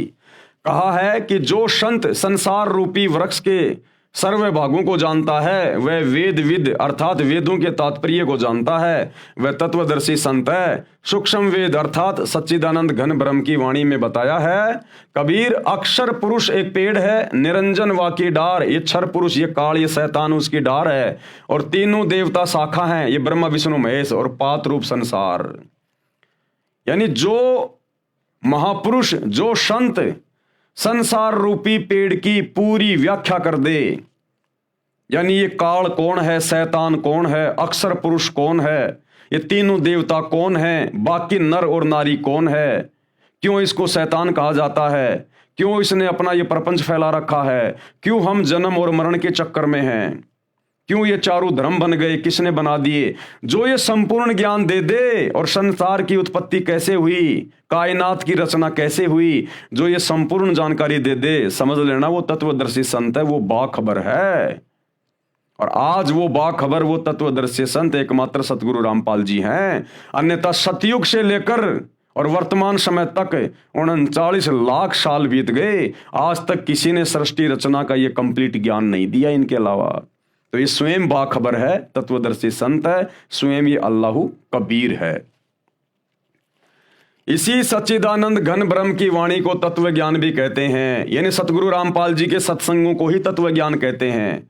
सतगुरु रामपाल जी के द्वारा लिखी गई पुस्तकों में जो ज्ञान है उसी को तत्व ज्ञान कहते हैं, जो आप जी देख रहे हैं। गीता अध्याय 15 श्लोक 4 में कहा है कि तत्व ज्ञान की प्राप्ति के पश्चात ये शैतान ये काल कह रहा है अर्जुन को कि जब तेरे को उस तत्वदर्शी संत से तत्व ज्ञान प्राप्त हो जाए, पहली बात तो बड़ा मुश्किल है उस तत्वदर्शी संत की पहचान करना। वो तत्वदर्शी संत स्वयं पृथ्वी पर आकर अपनी पहचान करवाता है, कोई जीव की औकात नहीं जो उसको पहचान ले। ये अल्लाह कबीर है।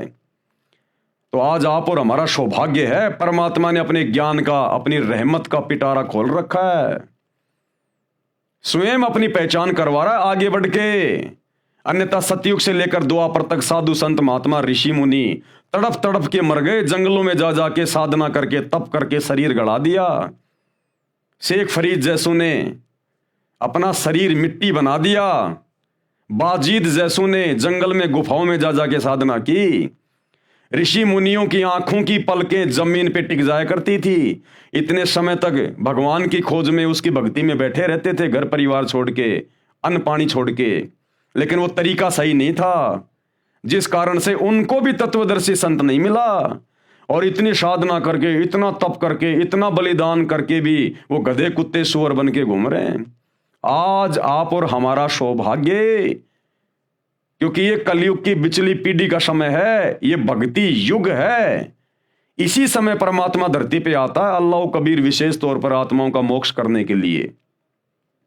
तो आज आप और हमारा कितना बड़ा सौभाग्य है, गोल्डन चांस है। बिन बुलाए परमात्मा धरती पे आया हुआ है और आगे बढ़कर हमें अपनी जानकारी दे रहा है। ना जंगल में जाना, ना तप करना, ना भूखा मरना, ना परिवार छोड़ना, इतनी सहज और सरल भक्ति दे रहा है कि भैया ये मंत्रों का जाप करो, अपना धंधा करो, अपने बाल बच्चों के साथ में रहो, ये राम नाम के लड्डू खाओ और अपने बच्चों को भी खिलाओ। इतना सरल तरीका, ना मंदिर में जाना, ना मस्जिद में जाना, ना व्रत करना, ना रोजे करना, ना भूखा मरना, कुछ नहीं करना, इतना आसान तरीका। तो आज आप और हमारा सौभाग्य है, अन्यथा इसको कोई पहचान नहीं सकता, इसको कोई जान नहीं सकता। तो क्या कह रहे हैं कि तत्व ज्ञान की प्राप्ति के पश्चात कि भाई जब तुझे तेरे सौभाग्य से तुझे वो तत्वदर्शी संत मिल जाए और तू उससे वो तत्व ज्ञान प्राप्त कर ले, यानी तू जब उसके सत्संग सुनना शुरू कर दे और बात यदि तेरे समझ में आने लग जाए, उसके बाद परमेश्वर के यानी अल्लाह कबीर के उस परम पद की खोज, जहां पर वो रहता है, सिंहासन पे बैठा है, उसकी खोज करनी चाहिए। यानी फिर तेरी इच्छा होनी चाहिए कि अब मेरा मोक्ष हो, अब मैं सतलोक जाऊं, सचखंड जाऊं, इस शैतान के जाल से बाहर निकल के सदा सदा अपने पिता के पास, अपने परवरदिगार के पास जाऊं। जहां जाने के पश्चात यानी सतलोक जाने के पश्चात साधक यानी भगत कभी लौटकर फिर से संसार में नहीं आता। इस काल के शैतान के लोक में, इस पृथ्वी पर, इस 21 ब्रह्मांड में फिर वो आत्मा दोबारा नहीं आएगी। और इससे भी सुंदर लोक उस परमेश्वर का, अल्लाह का, जहां पर सारे सुख भोगेगी वो, अर्थात उसका पूर्ण मोक्ष हो जाता है। उसी परमात्मा ने, उसी अल्लाह कबीर ने, अल्लाह अकबर ने, परमेश्वर ने, उसी परमात्मा ने संसार रूपी वृक्ष की रचना की है, यानी दुनिया रची है। 6 दिन में आसमान और जमीन के बीच में जो भी कुछ था उसी ने रचा। केवल उसी की भक्ति करो, केवल उसी की भक्ति करनी चाहिए। ये मुसलमान भाई मस्जिदों में जा जाके पत्थरों को सिजदा कर रहे हैं, तुम कहां उस अल्लाह कबीर की भक्ति कर रहे हो? अरे जो पीर पैगंबर मर गए, जो ओलिया मर गए, मुल्ला मौलवी मर गए, उनकी मज़ारों में, उनके समाधियों पे जाके तुम मत्था टेक रहे हो। परमात्मा अपनी वाणी में कहते हैं, हिंदू हदीरे पूज ही, हदीरे यानी ये साधु संतों की समाधि उनके मरने के बाद में, हिंदू हदीरे पूज ही और मुस्लिम पूजे घोर। घोर यानी ये मजारें, ये ओलिया मर गए, कोई पीर मर गया, उसकी समाधि बना दी, उसको कहते हैं घोर। तो कहते हैं हिंदू हदीरे पूज ही और मुस्लिम पूजे घोर। और कहते हैं दोनों धर्मों की अकल को ये खा गए हैं चोर। इस शैतान ने दोनों धर्म के लोगों की बुद्धि को हर लिया। इनको अल्लाह की जानकारी नहीं है, ये पत्थर पूजते फिरते हैं मंदिरों में, मस्जिदों में, मज़ारों पे, दरगाहों पे। ये अल्लाह की भक्ति नहीं कर रहे, ये शैतान की भक्ति कर रहे हैं, पत्थर पुजारी हो गए। केवल उसी की भक्ति करो। गीता ज्ञान दाता अपनी साधना से श्रेष्ठ उस परमात्मा की भक्ति को मानता है। कौन है ये गीता ज्ञान दाता? गीता का ज्ञान देने वाला शैतान काल, जिसने हजरत मोहम्मद जी को कुरान का ज्ञान दिया। ये अपनी भक्ति से ज्यादा उत्तम भक्ति, श्रेष्ठ भक्ति उस परमात्मा की बता रहा है, अपने से अन्य अल्लाह की, परमात्मा की। उसी से परमेश्वर का वह परम पद प्राप्त होता है, जिसे प्राप्त करने के बाद जीव का जन्म मृत्यु का चक्कर सदा के लिए समाप्त हो जाता है। यानी उसी अल्लाह कबीर की भक्ति से फिर ये गधे कुत्ते बनने का झंझट समाप्त हो जाता है, नरक में जहन्नुम में जाने का झंझट समाप्त हो जाता है। अब श्री गुरु ग्रंथ साहिब में कहां प्रमाण है सृष्टि रचना का, उस एक परमात्मा का? धीरे धीरे सभी सदग्रंथों का नंबर आ रहा है। तो अब श्री गुरु ग्रंथ साहिब का नंबर आ गया, क्योंकि वो परमात्मा सभी धर्मों में आत्माओं को आके मिलता है। सिख धर्म के प्रवर्तक आदरणीय नानक जी को वो परमात्मा आके मिला बेई नदी पर। उनकी आत्मा को उनके शरीर से निकालकर 3 दिन तक अपने साथ रखा, ऊपर अपने सतलोक लेके गए, सब कुछ दिखाया जैसे गरीबदास जी को लेकर गए थे। और वापस आकर गरीबदास जी ने उनकी दिव्य दृष्टि खुलने के बाद फिर सदग्रंथ साहिब की रचना की। इसी प्रकार नानक जी ने फिर वापस आकर गुरु ग्रंथ साहिब की रचना करी, जिसमें उस परमात्मा के बारे में, सचखंड के बारे में, नानक जी का गुरु कौन था, साफ साफ लिखा है। धाणक रूप रहा करतार, यानी वो काशी वाला धाणक, यानी कबीर परमात्मा धाणक जाति में आए थे 650 साल पहले। तो नानक जी के गुरु थे कबीर जी, क्योंकि नानक जी कबीर जी के समकालीन थे। और काशी वाले कबीर जी, अल्लाह कबीर, नानक जी को बेई नदी सुल्तानपुर में, जो पश्चिमी पाकिस्तान में थी उस समय, वहां आकर मिले थे और उनको अपना शिष्य बनाया था, अपना ज्ञान दिया था। उसके बाद नानक जी ने गुरु ग्रंथ साहिब की रचना करवाई, ये वाणियां बोली, जिसमें कंप्लीट सृष्टि का ज्ञान है। लेकिन सिख धर्म के भाई बहन समझ नहीं पा रहे, जिस प्रकार मुसलमान धर्म के भाई बहन नहीं समझ पा रहे अपनी पुस्तकों को, हिंदू वेदों और गीता को नहीं समझ पा रहे, ईसाई बाइबल को नहीं समझ पा रहे, इसी प्रकार सिख धर्म के मानने वाले गुरु ग्रंथ साहिब को नहीं समझ पा रहे। तो अब उस परमात्मा सतगुरु रामपाल जी ने, अल्लाह कबीर ने आकर सभी धर्मों के सदग्रंथों को खोल खोल के दिखाया कि बच्चों तुम कहाँ भूले बैठे हो, कहाँ भटके बैठे हो। अब समय आ गया वापस अपने परवरदिगार के पास जाने का। शैतान से पीछा छुड़वाओ और सत्संग सुनना शुरू करो। श्री गुरु ग्रंथ साहिब जी ये है सिख धर्म का ग्रंथ माना जाता है। सिख वैसे कोई धर्म नहीं है, ना मुसलमान कोई धर्म है, ना ईसाई कोई धर्म है, ना हिंदू कोई धर्म है। सिख कोई धर्म नहीं था। नानक जी जिनको अपना उपदेश देते थे उनको अपना शिष्य बनाया करते थे।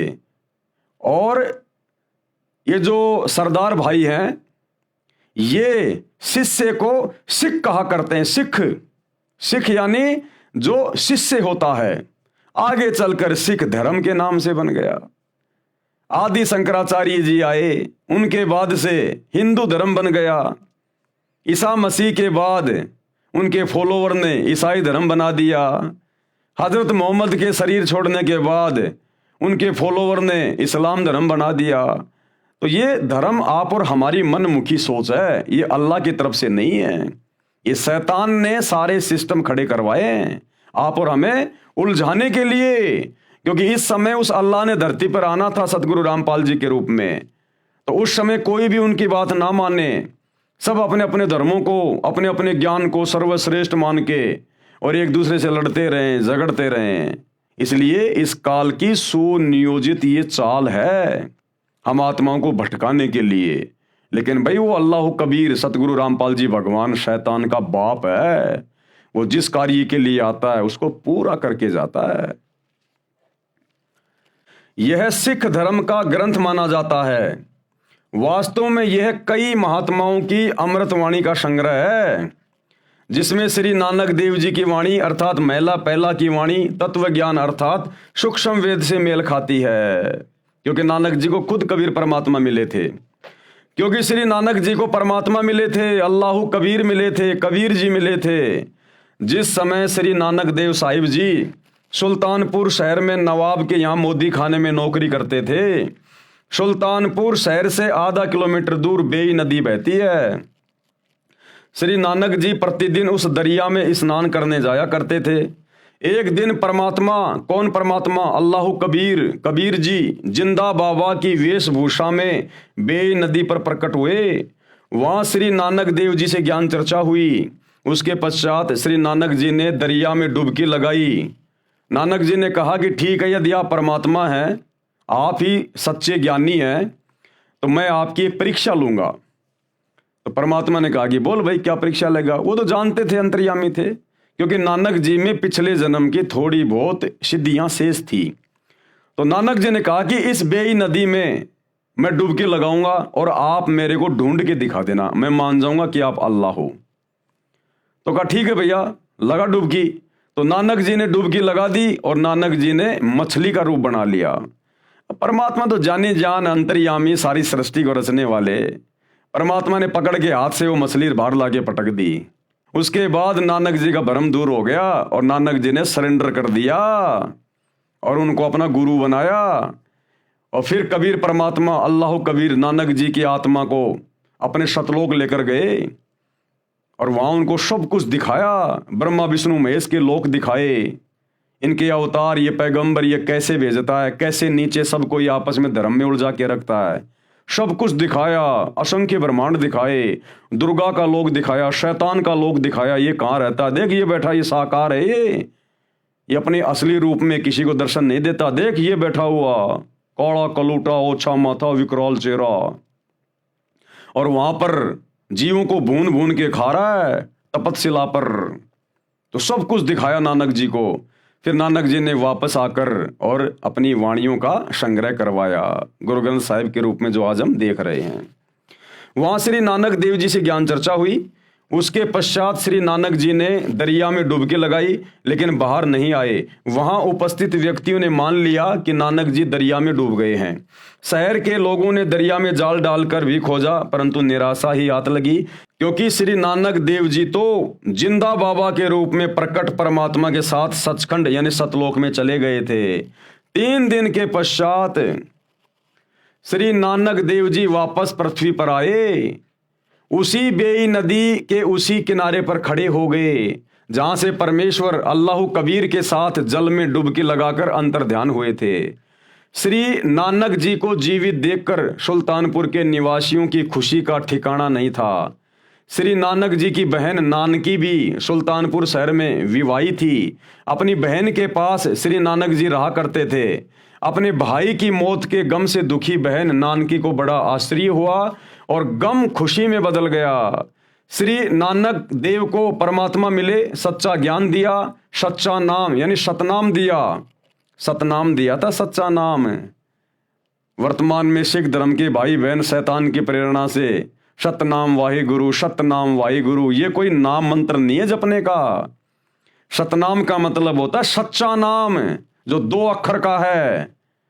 वो नाम दिया था नानक जी को, जो नाम आज हम जप रहे हैं लाखों की संख्या में सतगुरु रामपाल जी के फॉलोवर। तो भाई सतगुरु रामपाल जी की शरण में आने के बाद ही सिख धर्म के लोगों को वो नाम मिलेगा जो नाम 650 साल पहले कबीर परमात्मा ने, अल्लाह कबीर ने नानक जी को दिया था। वो है असल में सतनाम। ये सतनाम सतनाम सतनाम वाहिगुरु ये कोई मंत्र नहीं है जपने का। सच्चा नाम मिला, सच्चा ज्ञान मिला, सतनाम मिला। पुस्तक भाई बाले वाली जन्म साखी गुरु नानक देव जी में तथा प्राण संगली हिंदी लिपि वाली में, जिसके संपादक संत संपूर्ण सिंह हैं, इन दोनों पुस्तकों में प्रमाण है कि श्री गुरु नानक देव जी ने स्वयं मर्दाना को बताया। मर्दाना कौन था? ये बाला और मर्दाना 2 नानक जी के परम भगत थे जो सदा उनके साथ में रहा करते थे।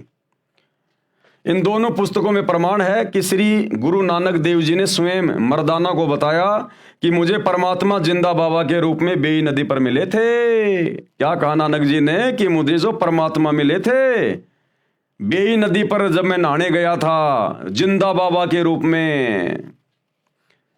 जब मैं स्नान करने के लिए गया मैं 3 दिन तक उन्हीं के साथ रहा था सचखंड में 7वें आसमान पर।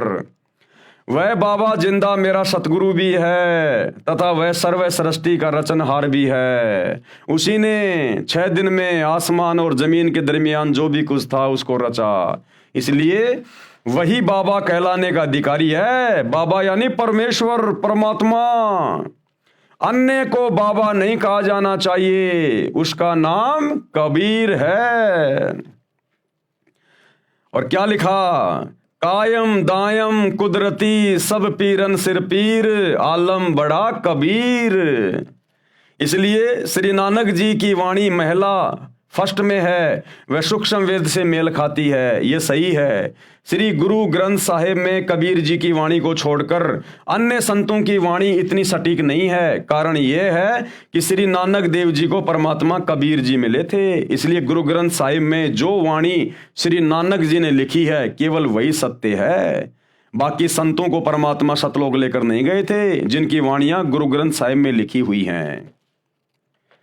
प्रमाण श्री गुरु ग्रंथ साहिब में पेज नंबर 24 पर लिखी वाणी, एक सुवान दुई सुवानी नाल बलके बोकई सदा बियाल कुड़ छुरा मूठा मुर्धार धानक रूप रहा करतार। धानक यानी वो कबीर परमात्मा 650 साल पहले धानक जाति में आए थे काशी में, तो कहते धानक रूप रहा करतार।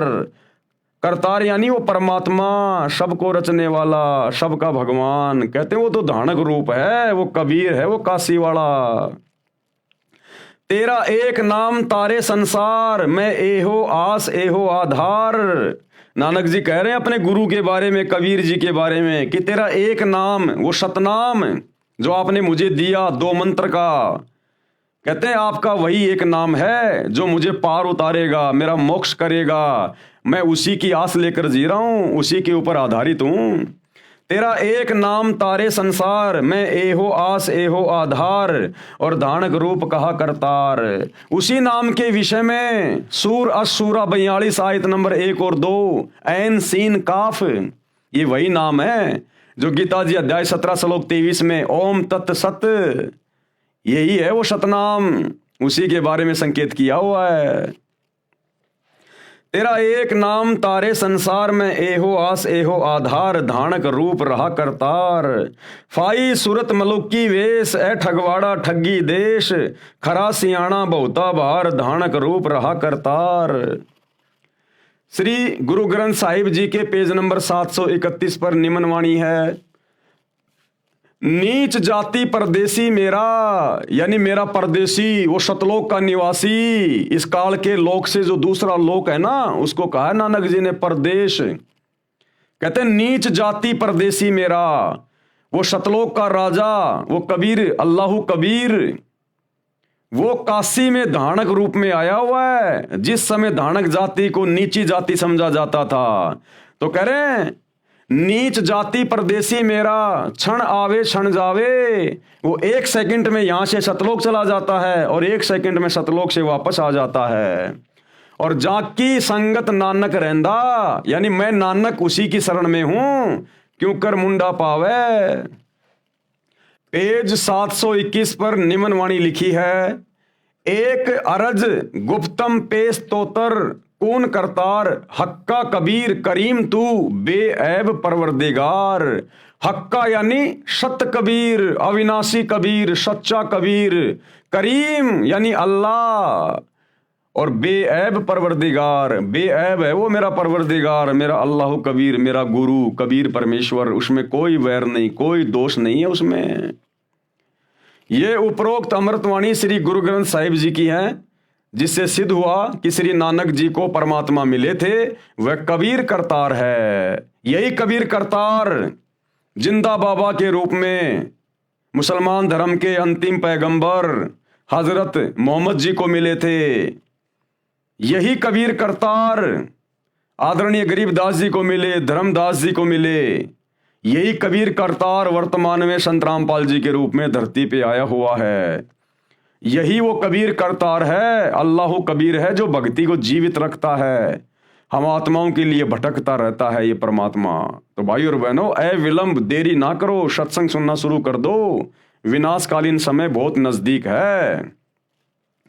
वह कबीर करतार है जो काशी में धानक रूप में लीला करने आए थे 650 साल पहले, जो काशी में, बनारस के काशी में लीला करने आए थे। अपने आप को कबीर दास कहा करते थे। संत गरीबदास जी गांव छुडानी, जिला झज्जर, हरियाणा वाले को भी इसी प्रकार जिंदा बाबा के रूप में कबीर परमात्मा मिले थे। उसी प्रकार सचखंड सतलोक लेकर गए थे, फिर वापस छोड़ा था। संत गरीबदास जी ने कहा है, हम सुल्तानी नानक तारे और दादू को उपदेश दिया। तो क्या कह रहे हैं गरीबदास जी कि वही कबीर परमात्मा मुझे मिले, और एक इराक शहर का बलक बुखारे का बादशाह अदम सुल्तान था, अब्राहिम अदम सुल्तान, उसको भी वही कबीर परमात्मा जिंदा बाबा के रूप में मिले। और नानक यानी सिख धर्म के प्रवर्तक श्री नानक जी को भी वही कबीर परमात्मा आके मिले। और दादू दास जी को, दादू जी को भी वही परमात्मा आके मिले, उनको उपदेश दिया। तो कहते हैं, हम सुल्तानी नानक तारे और दादू को उपदेश दिया।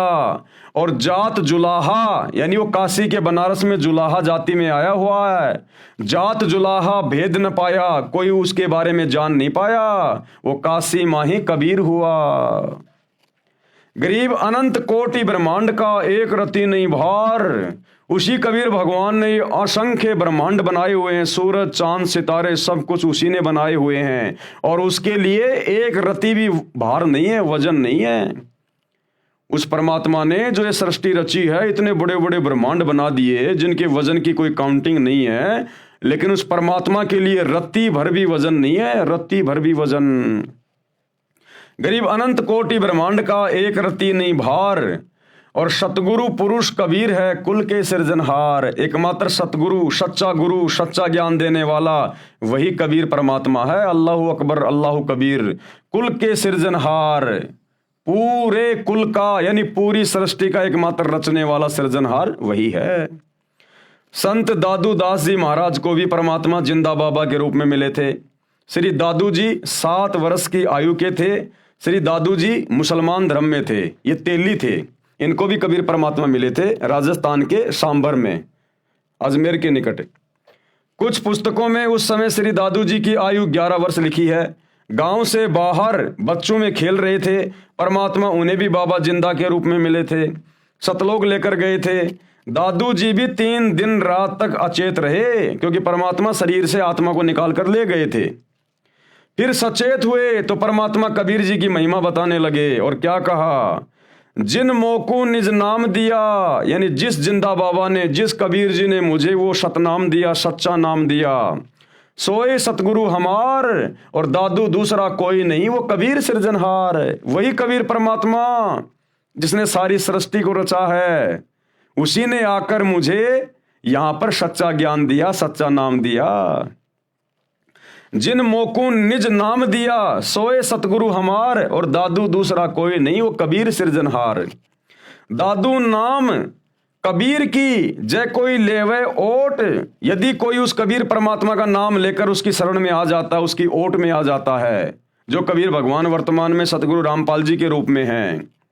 दादू नाम कबीर की जय कोई लेवे ओट, यानी शरण, अरे उनको कभू लागे नहीं काल बजर की चोट। इस काल की, शैतान की, उसको फिर कभी चोट नहीं लगेगी। ये शैतान फिर उसे कभी दुखी नहीं कर सकता, जन्म मरण में नहीं डाल सकता, गधा कुत्ता नहीं बना सकता। जो एक बार इस कबीर अल्लाह की शरण में आ जाता है, फिर काल की दाढ़ नहीं गलेगी। संत गरीबदास जी ने कहा है, गरीब दादू को सतगुरु मिले, दही पान की पीक, और बूढ़ा बाबा जिसे कहे या दादू की नहीं सीख। गरीब दादू के सिर पर सदा अदली असल कबीर, टक्कर मारी जद मिले फिर सांबर के तीर। संत धर्मदास जी बांधवगढ़ वाले को मिले, यही कबीर भगवान जिंदा बाबा के रूप में आदरणीय धर्मदास जी को बांधवगढ़ वाले को यही कबीर परमात्मा मिले थे जब वो मथुरा में गए हुए थे घूमने के लिए। वो श्री विष्णु जी के पुजारी थे धर्मदास जी, जिन्होंने कबीर सागर लिखा। फिर इस कबीर परमात्मा ने 650 साल पहले जब ये जुलाहा जाति में बनारस के काशी में कबीर दास नाम से आए हुए थे, 120 साल तक परमात्मा ने लीला की, अपना ज्ञान दिया, असंख्य चमत्कार दिए। उसके बाद परमात्मा ने धर्मदास जी के माध्यम से वो 1800 पेज का कबीर सागर लिखवाया, कबीर वाणियां। वे हैं वो धर्मदास जी। संत धर्मदास जी बांधवगढ़ वाले को मिले। महात्मा धर्मदास जी का जन्म पवित्र हिंदू धर्म में गांव बांधवगढ़ मध्य प्रदेश भारत में हुआ था। गुरु जी के आदेश अनुसार यानी कबीर परमात्मा के मिलने से पहले धर्मदास जी ने एक रूपदास नाम का एक वैष्णव संप्रदाय का गुरु बना रखा था। आधी अधूरी भक्ति थी उसके पास में, तो उसने धर्मदास जी को कह रखा था कि आप ऐसे ऐसे तीर्थों की यात्रा किया करो, ऐसे ऐसे दान धर्म किया करो। तो अपने गुरु के आदेश अनुसार धर्मदास जी, जो कि बहुत बड़े सेठ थे, अरबोंपति थे, वो अपने गुरु जी के आदेश से 68 तीर्थों की यात्रा पर घर से निकले हुए थे और मथुरा में गए हुए थे। गुरु जी के आदेश अनुसार तीर्थों का भ्रमण करते हुए धर्मदास जी मथुरा में पहुंचे तो समर्थ परमात्मा, कादिर खुदा, ये कबीर भगवान जिंदा महात्मा के रूप में मिले थे। धर्मदास जी को भी परमात्मा यानी अल्लाह कबीर सतलोक लेकर गए थे और धर्मदास जी को भी परमात्मा सतलोक लेकर गए थे। 3 दिन रात तक धर्मदास जी भी श्री नानक देव जी की तरह परमात्मा के साथ आकाश मंडल में यानी सतलोक में रहे।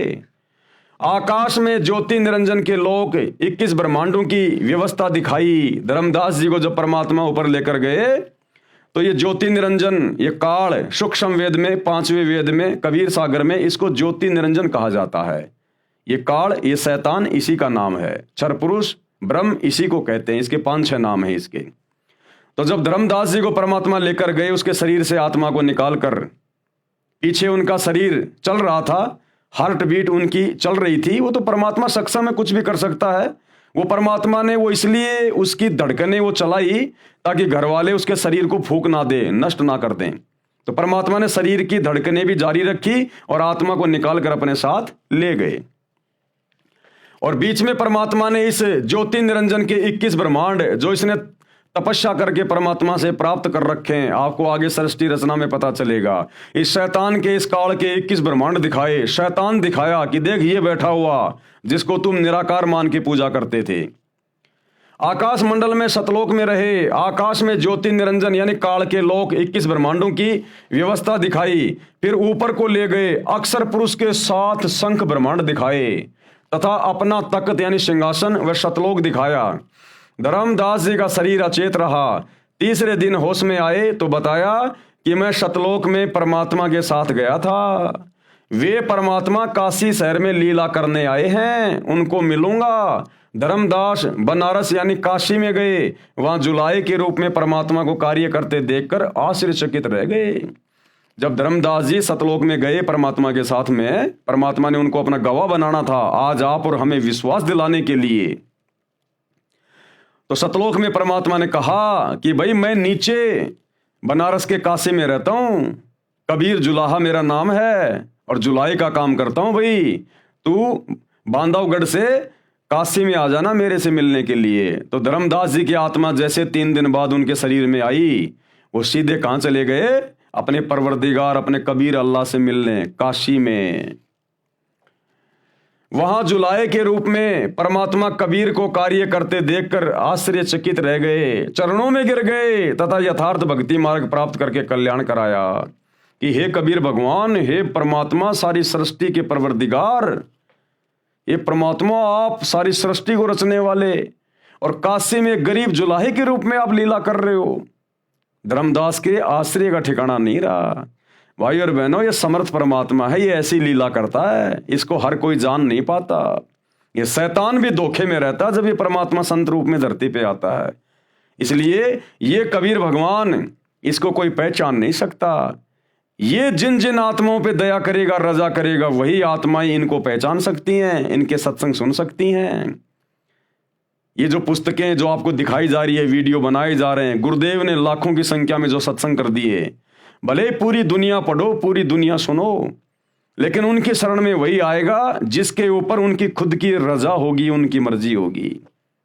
इसलिए सौभाग्य होगा उन हिंदू, मुस्लिम, सिख, ईसाई भाई बहनों का जो गुरुदेव के सत्संग सुनकर या हमारे जैसे उनके कुत्ते जो भौंक रहे हैं उनकी महिमा में आप लोगों को जगा रहे हैं, इन पुस्तकों को देखकर पढ़कर यदि कोई उनके सत्संग सुनना शुरू कर दे और समझ में आ जाए और अपने परिवरदिगार पर ईमान लेके आ जाए, उनसे उपदेश लेके भक्ति शुरू कर दे, तो उसका कल्याण संभव है। वरना यहाँ आप चाहे कितने बड़े मुल्ला मौलवी हैं, चाहे ब्रह्मा विष्णु महेश क्यों ना है आप, ये ब्रह्मा विष्णु महेश भी जब इनकी भक्ति समाप्त होगी इनको इनके पदों से नीचे गिराया जाएगा।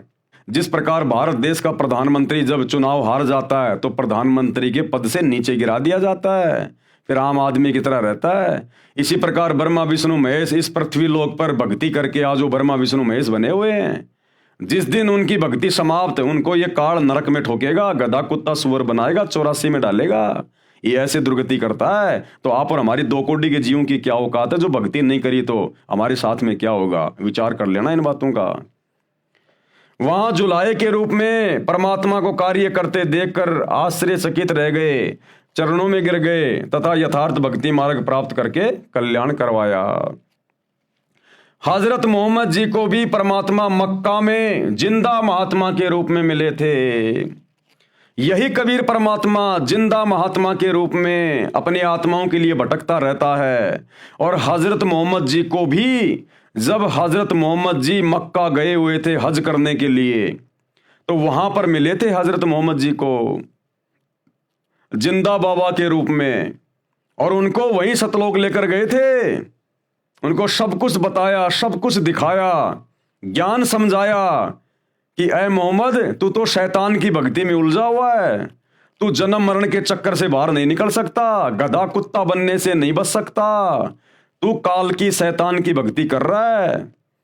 और जिंदा बाबा के रूप में कबीर जी ने हज करने गए हजरत मोहम्मद जी को पूरा ज्ञान बताया और अपने साथ जैसे नानक जी की आत्मा को ले गए और धर्मदास जी की आत्मा को लेकर गए, ऐसे ही हजरत मोहम्मद जी को परमात्मा सतलोक ले गए थे। सब कुछ दिखाया, शैतान दिखाया, सब कुछ दिखाया, लेकिन हजरत मोहम्मद जी ने उनकी बात को स्वीकार नहीं किया। कलमा तो ले लिया, मंत्र तो ले लिया, अल्लाहु कबीर अल्लाहु कबीर, लेकिन मान बढ़ाई में, क्योंकि हजरत मोहम्मद जी के उस समय लाखों की संख्या में फॉलोवर हो गए थे, जिस कारण से हजरत मोहम्मद जी का मन ऊपर नहीं लगा और उस आत्मा ने वहां रहना स्वीकार नहीं किया। फिर वापस उस कबीर परमात्मा ने, अल्लाहु कबीर ने, जो जिंदा रूप में उनको काबा में मिले थे, उनको वापस छोड़ दिया।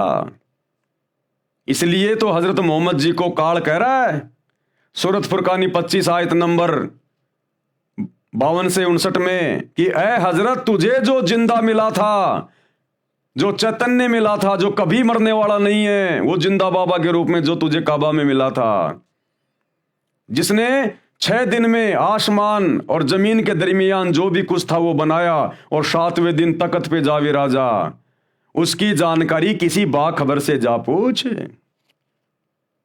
कि उसकी भक्ति से मोक्ष होगा। मैं कंप्लीट अल्लाह नहीं हूं, मैं तो डुप्लीकेट हूं। वो है ओरिजिनल सुप्रीम गॉड जो हजरत मोहम्मद जी को जिंदा बाबा के रूप में जब वो हज करने गए थे तो काबा में मिले थे और सारी बातें समझाई थी कि भैया इन मंदिरों में धक्के खाने से कुछ नहीं मिलेगा, ये तो महादेव का मंदिर है, एक हिंदू राजा ने बनवाया था, ये मुसलमान जिसे अपना ये मक्का मदीना कहते हैं, ये काबा कहते हैं, ये तो शंकर जी का मंदिर है, वहां तो शैतान की पूजा होती है, काल की पूजा। सब कुछ समझाया था हजरत मोहम्मद जी को कि यहां धक्के खाने से कुछ नहीं मिलेगा। हजरत मोहम्मद जी को भी परमात्मा यानी वही कबीर परमेश्वर जो आज सतगुरु रामपाल जी के रूप में आए हुए हैं, मक्का में जिंदा महात्मा के रूप में मिले थे। जिस समय नबी मोहम्मद काबा मस्जिद में हज के लिए गए हुए थे तथा उनको अपने लोक में ले गए जो एक ब्रह्मांड में राजदूत भवन बना हुआ है, यानी इसी 21 ब्रह्मांड में कबीर परमात्मा ने अपना एक मिनी सतलोक बना रखा है।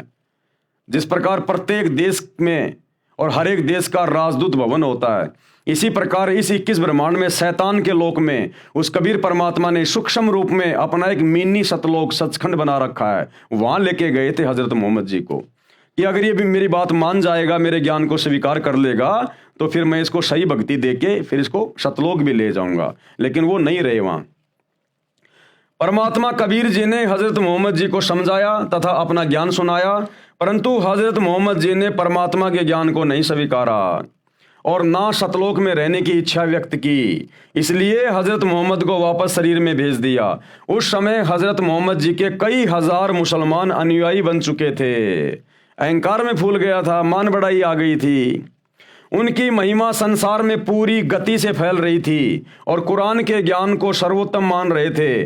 संत गरीबदास जी ने बताया कि कबीर परमेश्वर जी मोहम्मद साहिब जी को ऊपर लोक में ले गए, परंतु वहां नहीं रहा। गरीबदास जी ने कहा है कि कबीर परमेश्वर जी ने बताया है, हम मोहम्मद को सतलोक दीप ले गयो और इच्छा रूपी वहां नहीं रहो, यानी वहां हजरत मोहम्मद जी नहीं रहे। और रोजा बंग नमाज दई रे, बिस्मिल की नहीं बात कही रे। जब कबीर परमात्मा हजरत मोहम्मद जी को ऊपर ले गए अपने मिनी सतलोक में, तो कबीर परमात्मा कह रहे हैं कि मैंने हजरत मोहम्मद जी को बिस्मिल करने की बात नहीं कही, बिस्मिल का आदेश नहीं दिया, मांस खाने का आदेश नहीं दिया।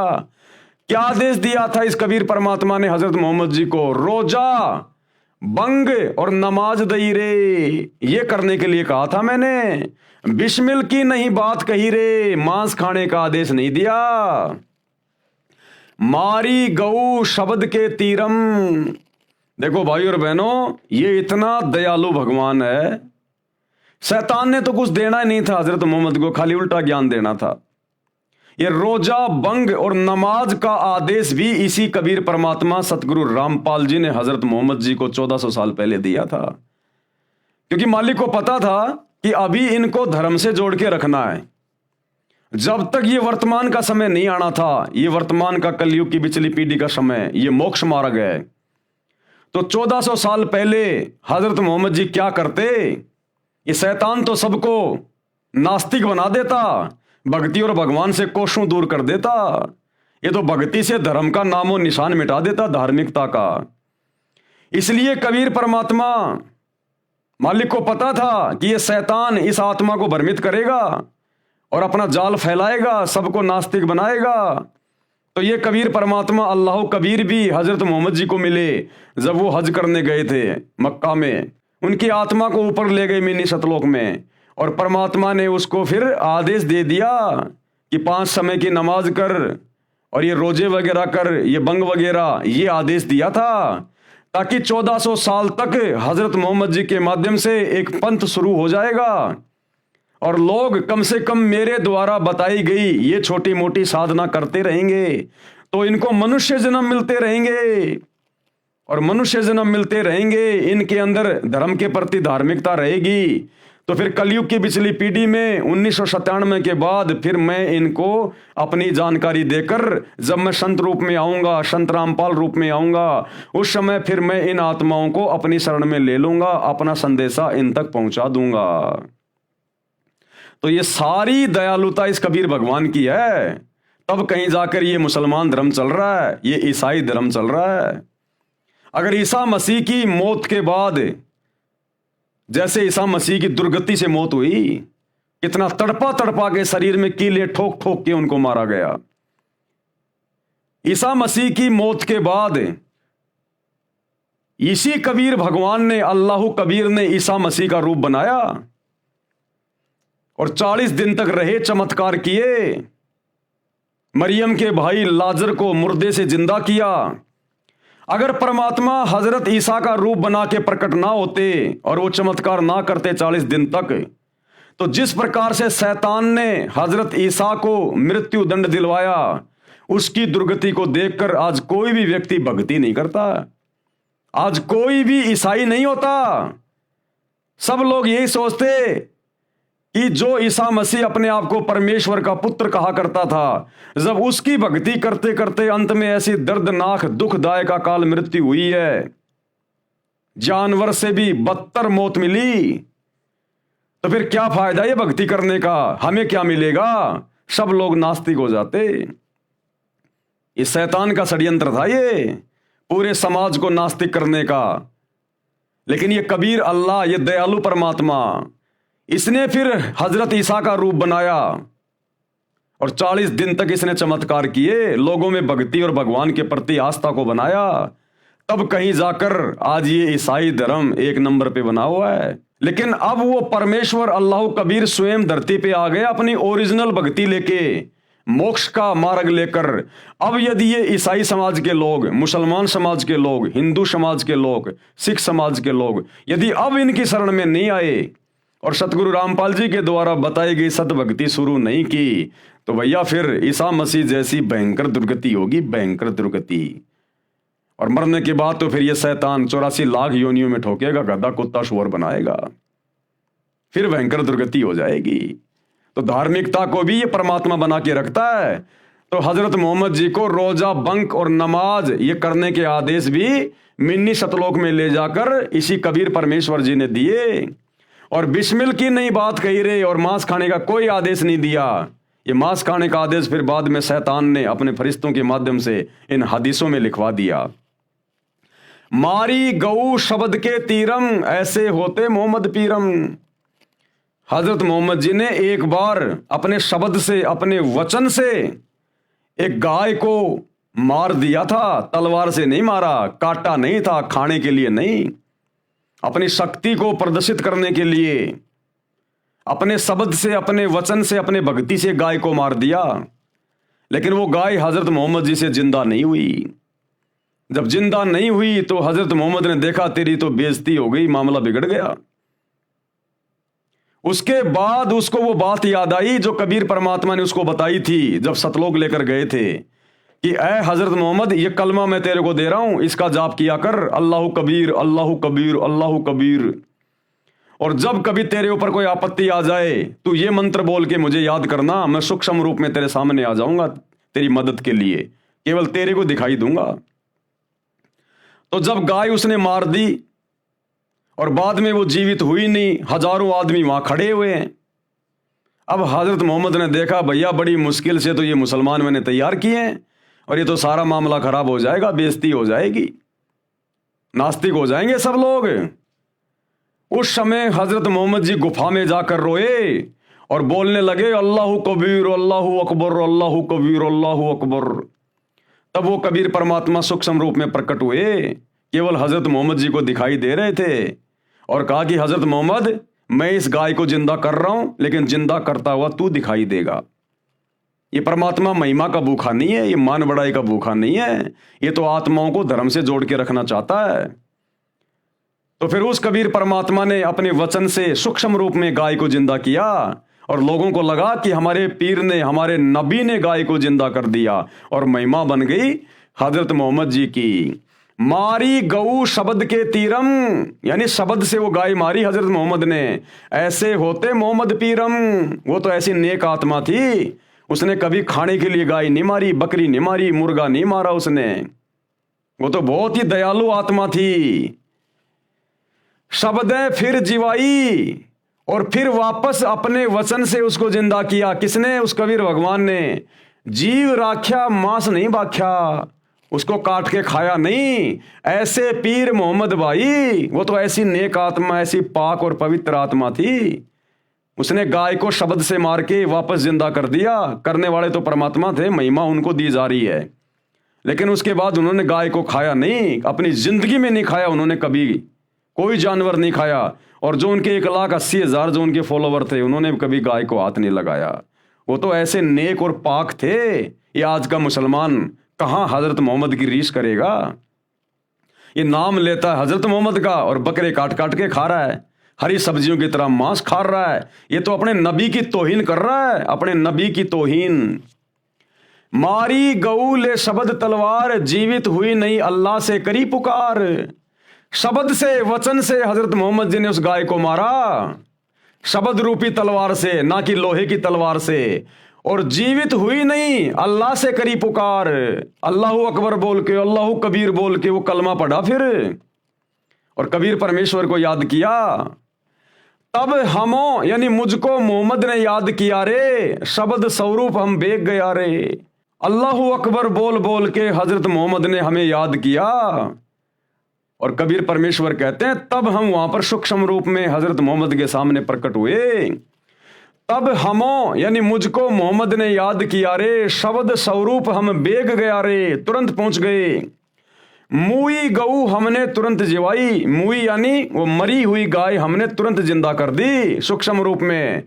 तब मोहम्मद के निश्चय आई, तब मोहम्मद को विश्वास हुआ कि ये अल्लाह जो मुझे जिंदा बाबा के रूप में मिला था, जो मुझे सतलोक लेकर गया था, ये वास्तव में अल्लाह कबीर है, ये समर्थ है, यही परमात्मा है। तब मोहम्मद के निश्चय आई, तुम कबीर अल्लाह दरवेशा, ये कबीर परमात्मा तुम ही अल्लाह हो जो दरवेश रूप में साधु संत के रूप में आते हो। तुम कबीर अल्लाह दरवेशा, मोमिन मोहम्मद का गया अंदेशा।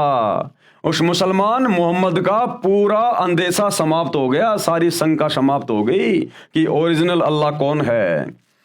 कहा मोहम्मद सुन जिंदा साहिब, हजरत मोहम्मद ने क्या कहा? सुन जिंदा साहिब, ये कबीर भगवान जिंदा बाबा, तुम अल्लाह कबीर और सब नायब, केवल तुम ही एकमात्र अल्लाह कबीर हो, बाकी सब नायब हैं, नीचे नीचे हैं, सब नौकर हैं बाकी सब। यानी उस शैतान को भी हजरत मोहम्मद ने डुप्लीकेट साबित कर दिया जिसने कुरान शरीफ का ज्ञान दिया था। क्या कह रहे हैं उस जिंदा बाबा को, अल्लाह कबीर को? तुम अल्लाह कबीर और सब नायब और सब तुमसे नीचे हैं। कुरान शरीफ की सूरत फुरकानी 25 आयत नंबर 52 से 59 में भी है।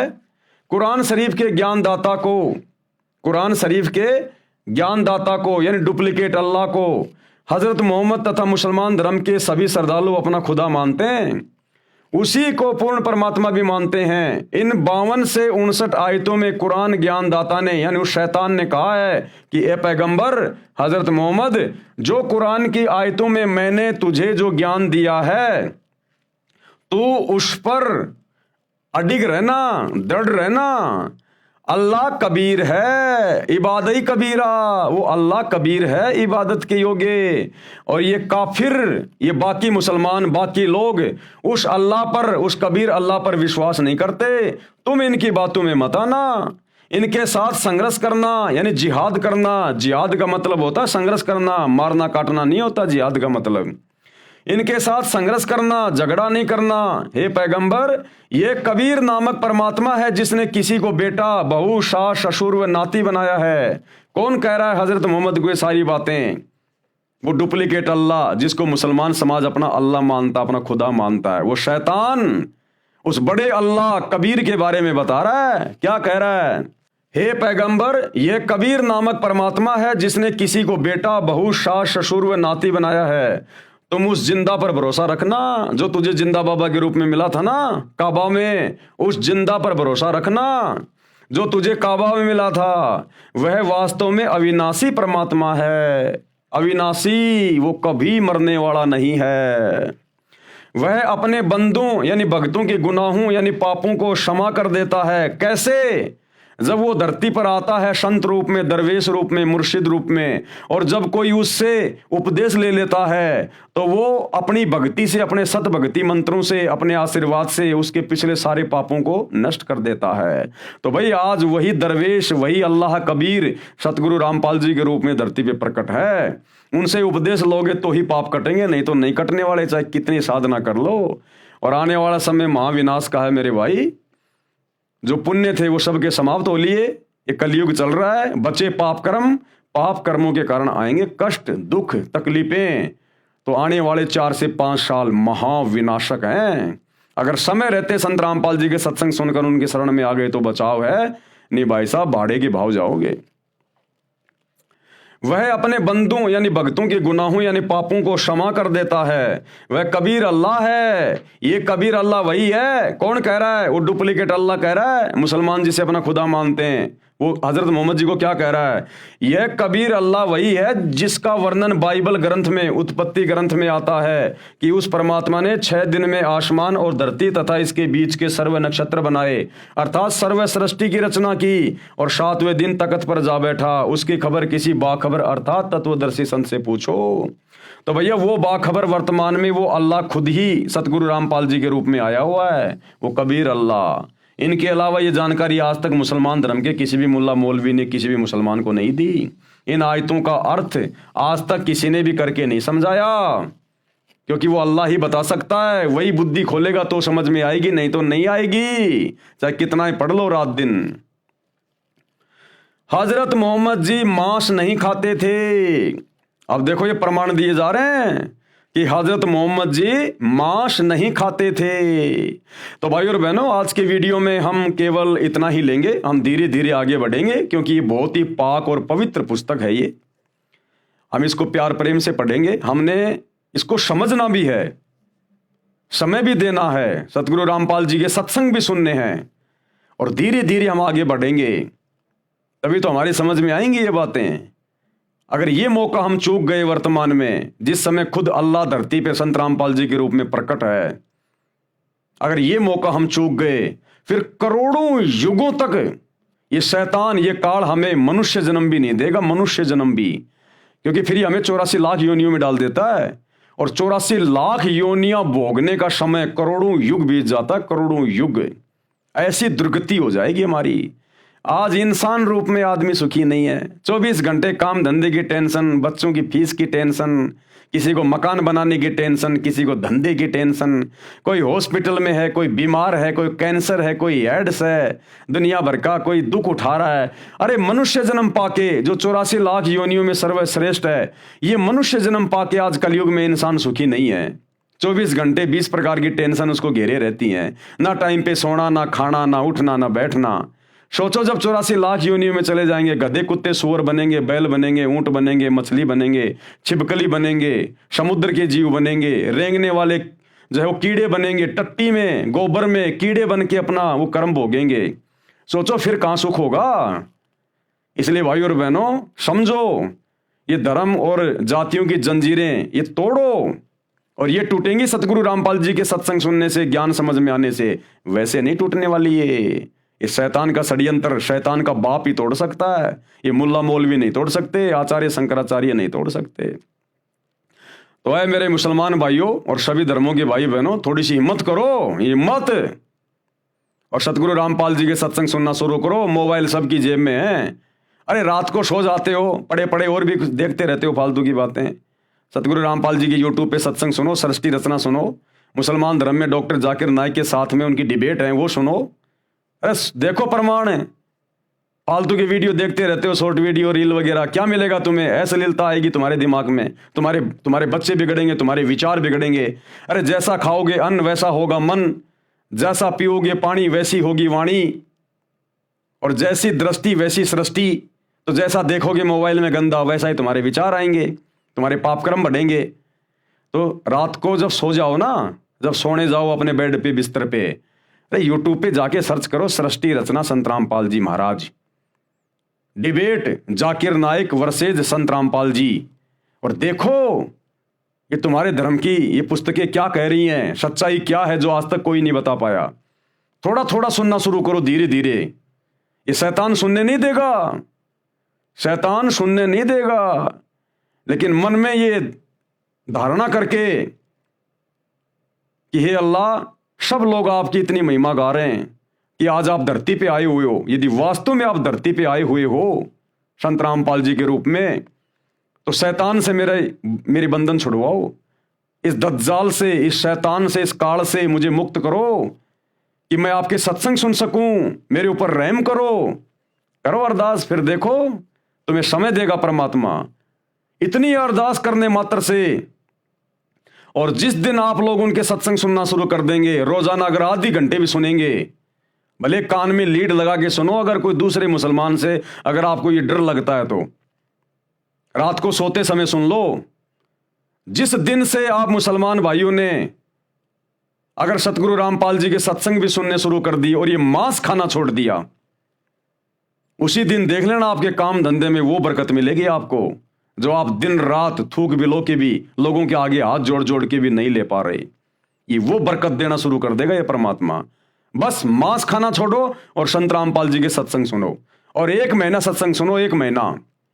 उसके बाद तुम्हें लगे कि मैंने इनके शरण में जाना चाहिए तो ठीक है, नहीं तो भैया अपना वो काम करते रहो जो तुम कर रहे हो, तुम्हें कोई मना नहीं कर रहा। एक बार आजमा के तो देखो, प्रैक्टिकल तो देखो। अरे तुम्हारी क्या यारी दोस्ती रिश्तेदारी थी भाई, तुम्हारे माँ बाप ने जो भक्ति साधना की तुमने देखा, तुम भी वही करने लग गए। अगर कोई मुसलमान हिंदू धर्म में होता, भाई आजकल जैसे बहुत सारी लड़कियां हैं बच्चे पैदा करके छोड़ जाती हैं शादी से पहले। सोचो किसी मुसलमान धर्म की लड़की ने बच्चे पैदा करके किसी पार्क में छोड़ दिया और वो बच्चा कोई हिंदू ले गया अपने घर पे। वो पैदा हुआ मुसलमान धर्म की औरत से और आगे उसका पालन पोषण हुआ एक हिंदू परिवार में, तो वो लड़का तो वही करेगा जो हिंदू परिवार करेगा। वो लड़का तो वही सब कुछ करेगा जो वो हिंदू परिवार करेगा, वही भक्ति करेगा, वही सारा सब कुछ करेगा। तो जैसा आप लोगों ने अपने बाप दादा से, अपने पिताजी से, अपने परिवार में बचपन से देखा है, आप वही तो भक्ति करने लग गए। और आपको क्या पता था कौन अल्लाह है, क्या भक्ति है, क्या कुछ नहीं है। अगर आपके माता पिता मांस नहीं खा रहे होते तो आप भी नहीं खाते। आपके माता पिता जब से आपने आंख खोली वो मांस खाते हुए दिखाई दिए, तो आपके लिए तो हरी सब्जी हो गई मांस। तो थोड़ा सा अपने शास्त्रों को भी देखो भाई। माता पिता के हिसाब से चलने से बात नहीं बनेगी, थोड़ा शास्त्रों के हिसाब से चलो, क्योंकि भक्ति का विधान शास्त्रों में है, माता पिता के पास नहीं होता। तो एक बार शुरू करो सत्संग सुनना भाई और बहनों, नहीं तो बहुत बहुत भयंकर दुर्गति करवा बैठोगे, बहुत भयंकर यहां भी, और मरने के बाद तो शैतान 84 लाख योनियों में और नरक में डालेगा। वो किसी के साथ भेदभाव नहीं करता। वो हिंदू मुसलमान सिख ईसाई नहीं देखता, वो देखता है भक्ति और कर्म। और भक्ति और कर्म के मामले में पूरा मुसलमान समाज, पूरा हिंदू समाज डूबा हुआ है। तो हमारी प्रार्थना है, विनती आप लोगों से, इस पुस्तक के ऊपर अभी तक ये 5वां वीडियो है, तकरीबन 35-40 वीडियो बनेंगे। अगर आप देख लोगे, और खाली ये मेरे वीडियो देखने से बात नहीं बनेगी, सतगुरु रामपाल जी के सत्संग सुनना शुरू करो।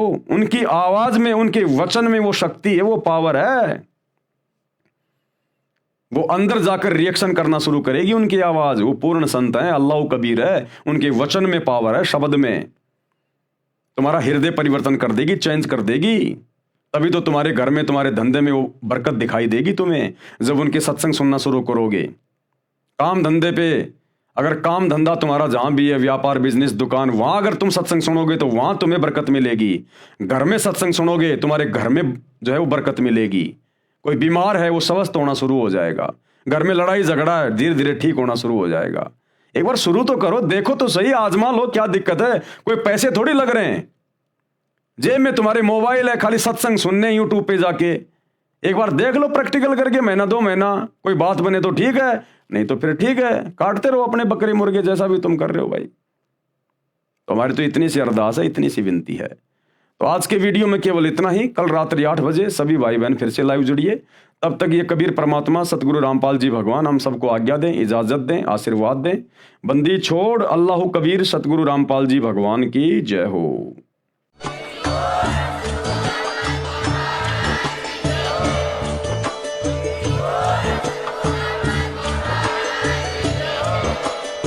भाई जो गुरु बचन पे डट के, कट गे फंद 84 के, कट गे फंद 84 के, कट गे फंद 84 के।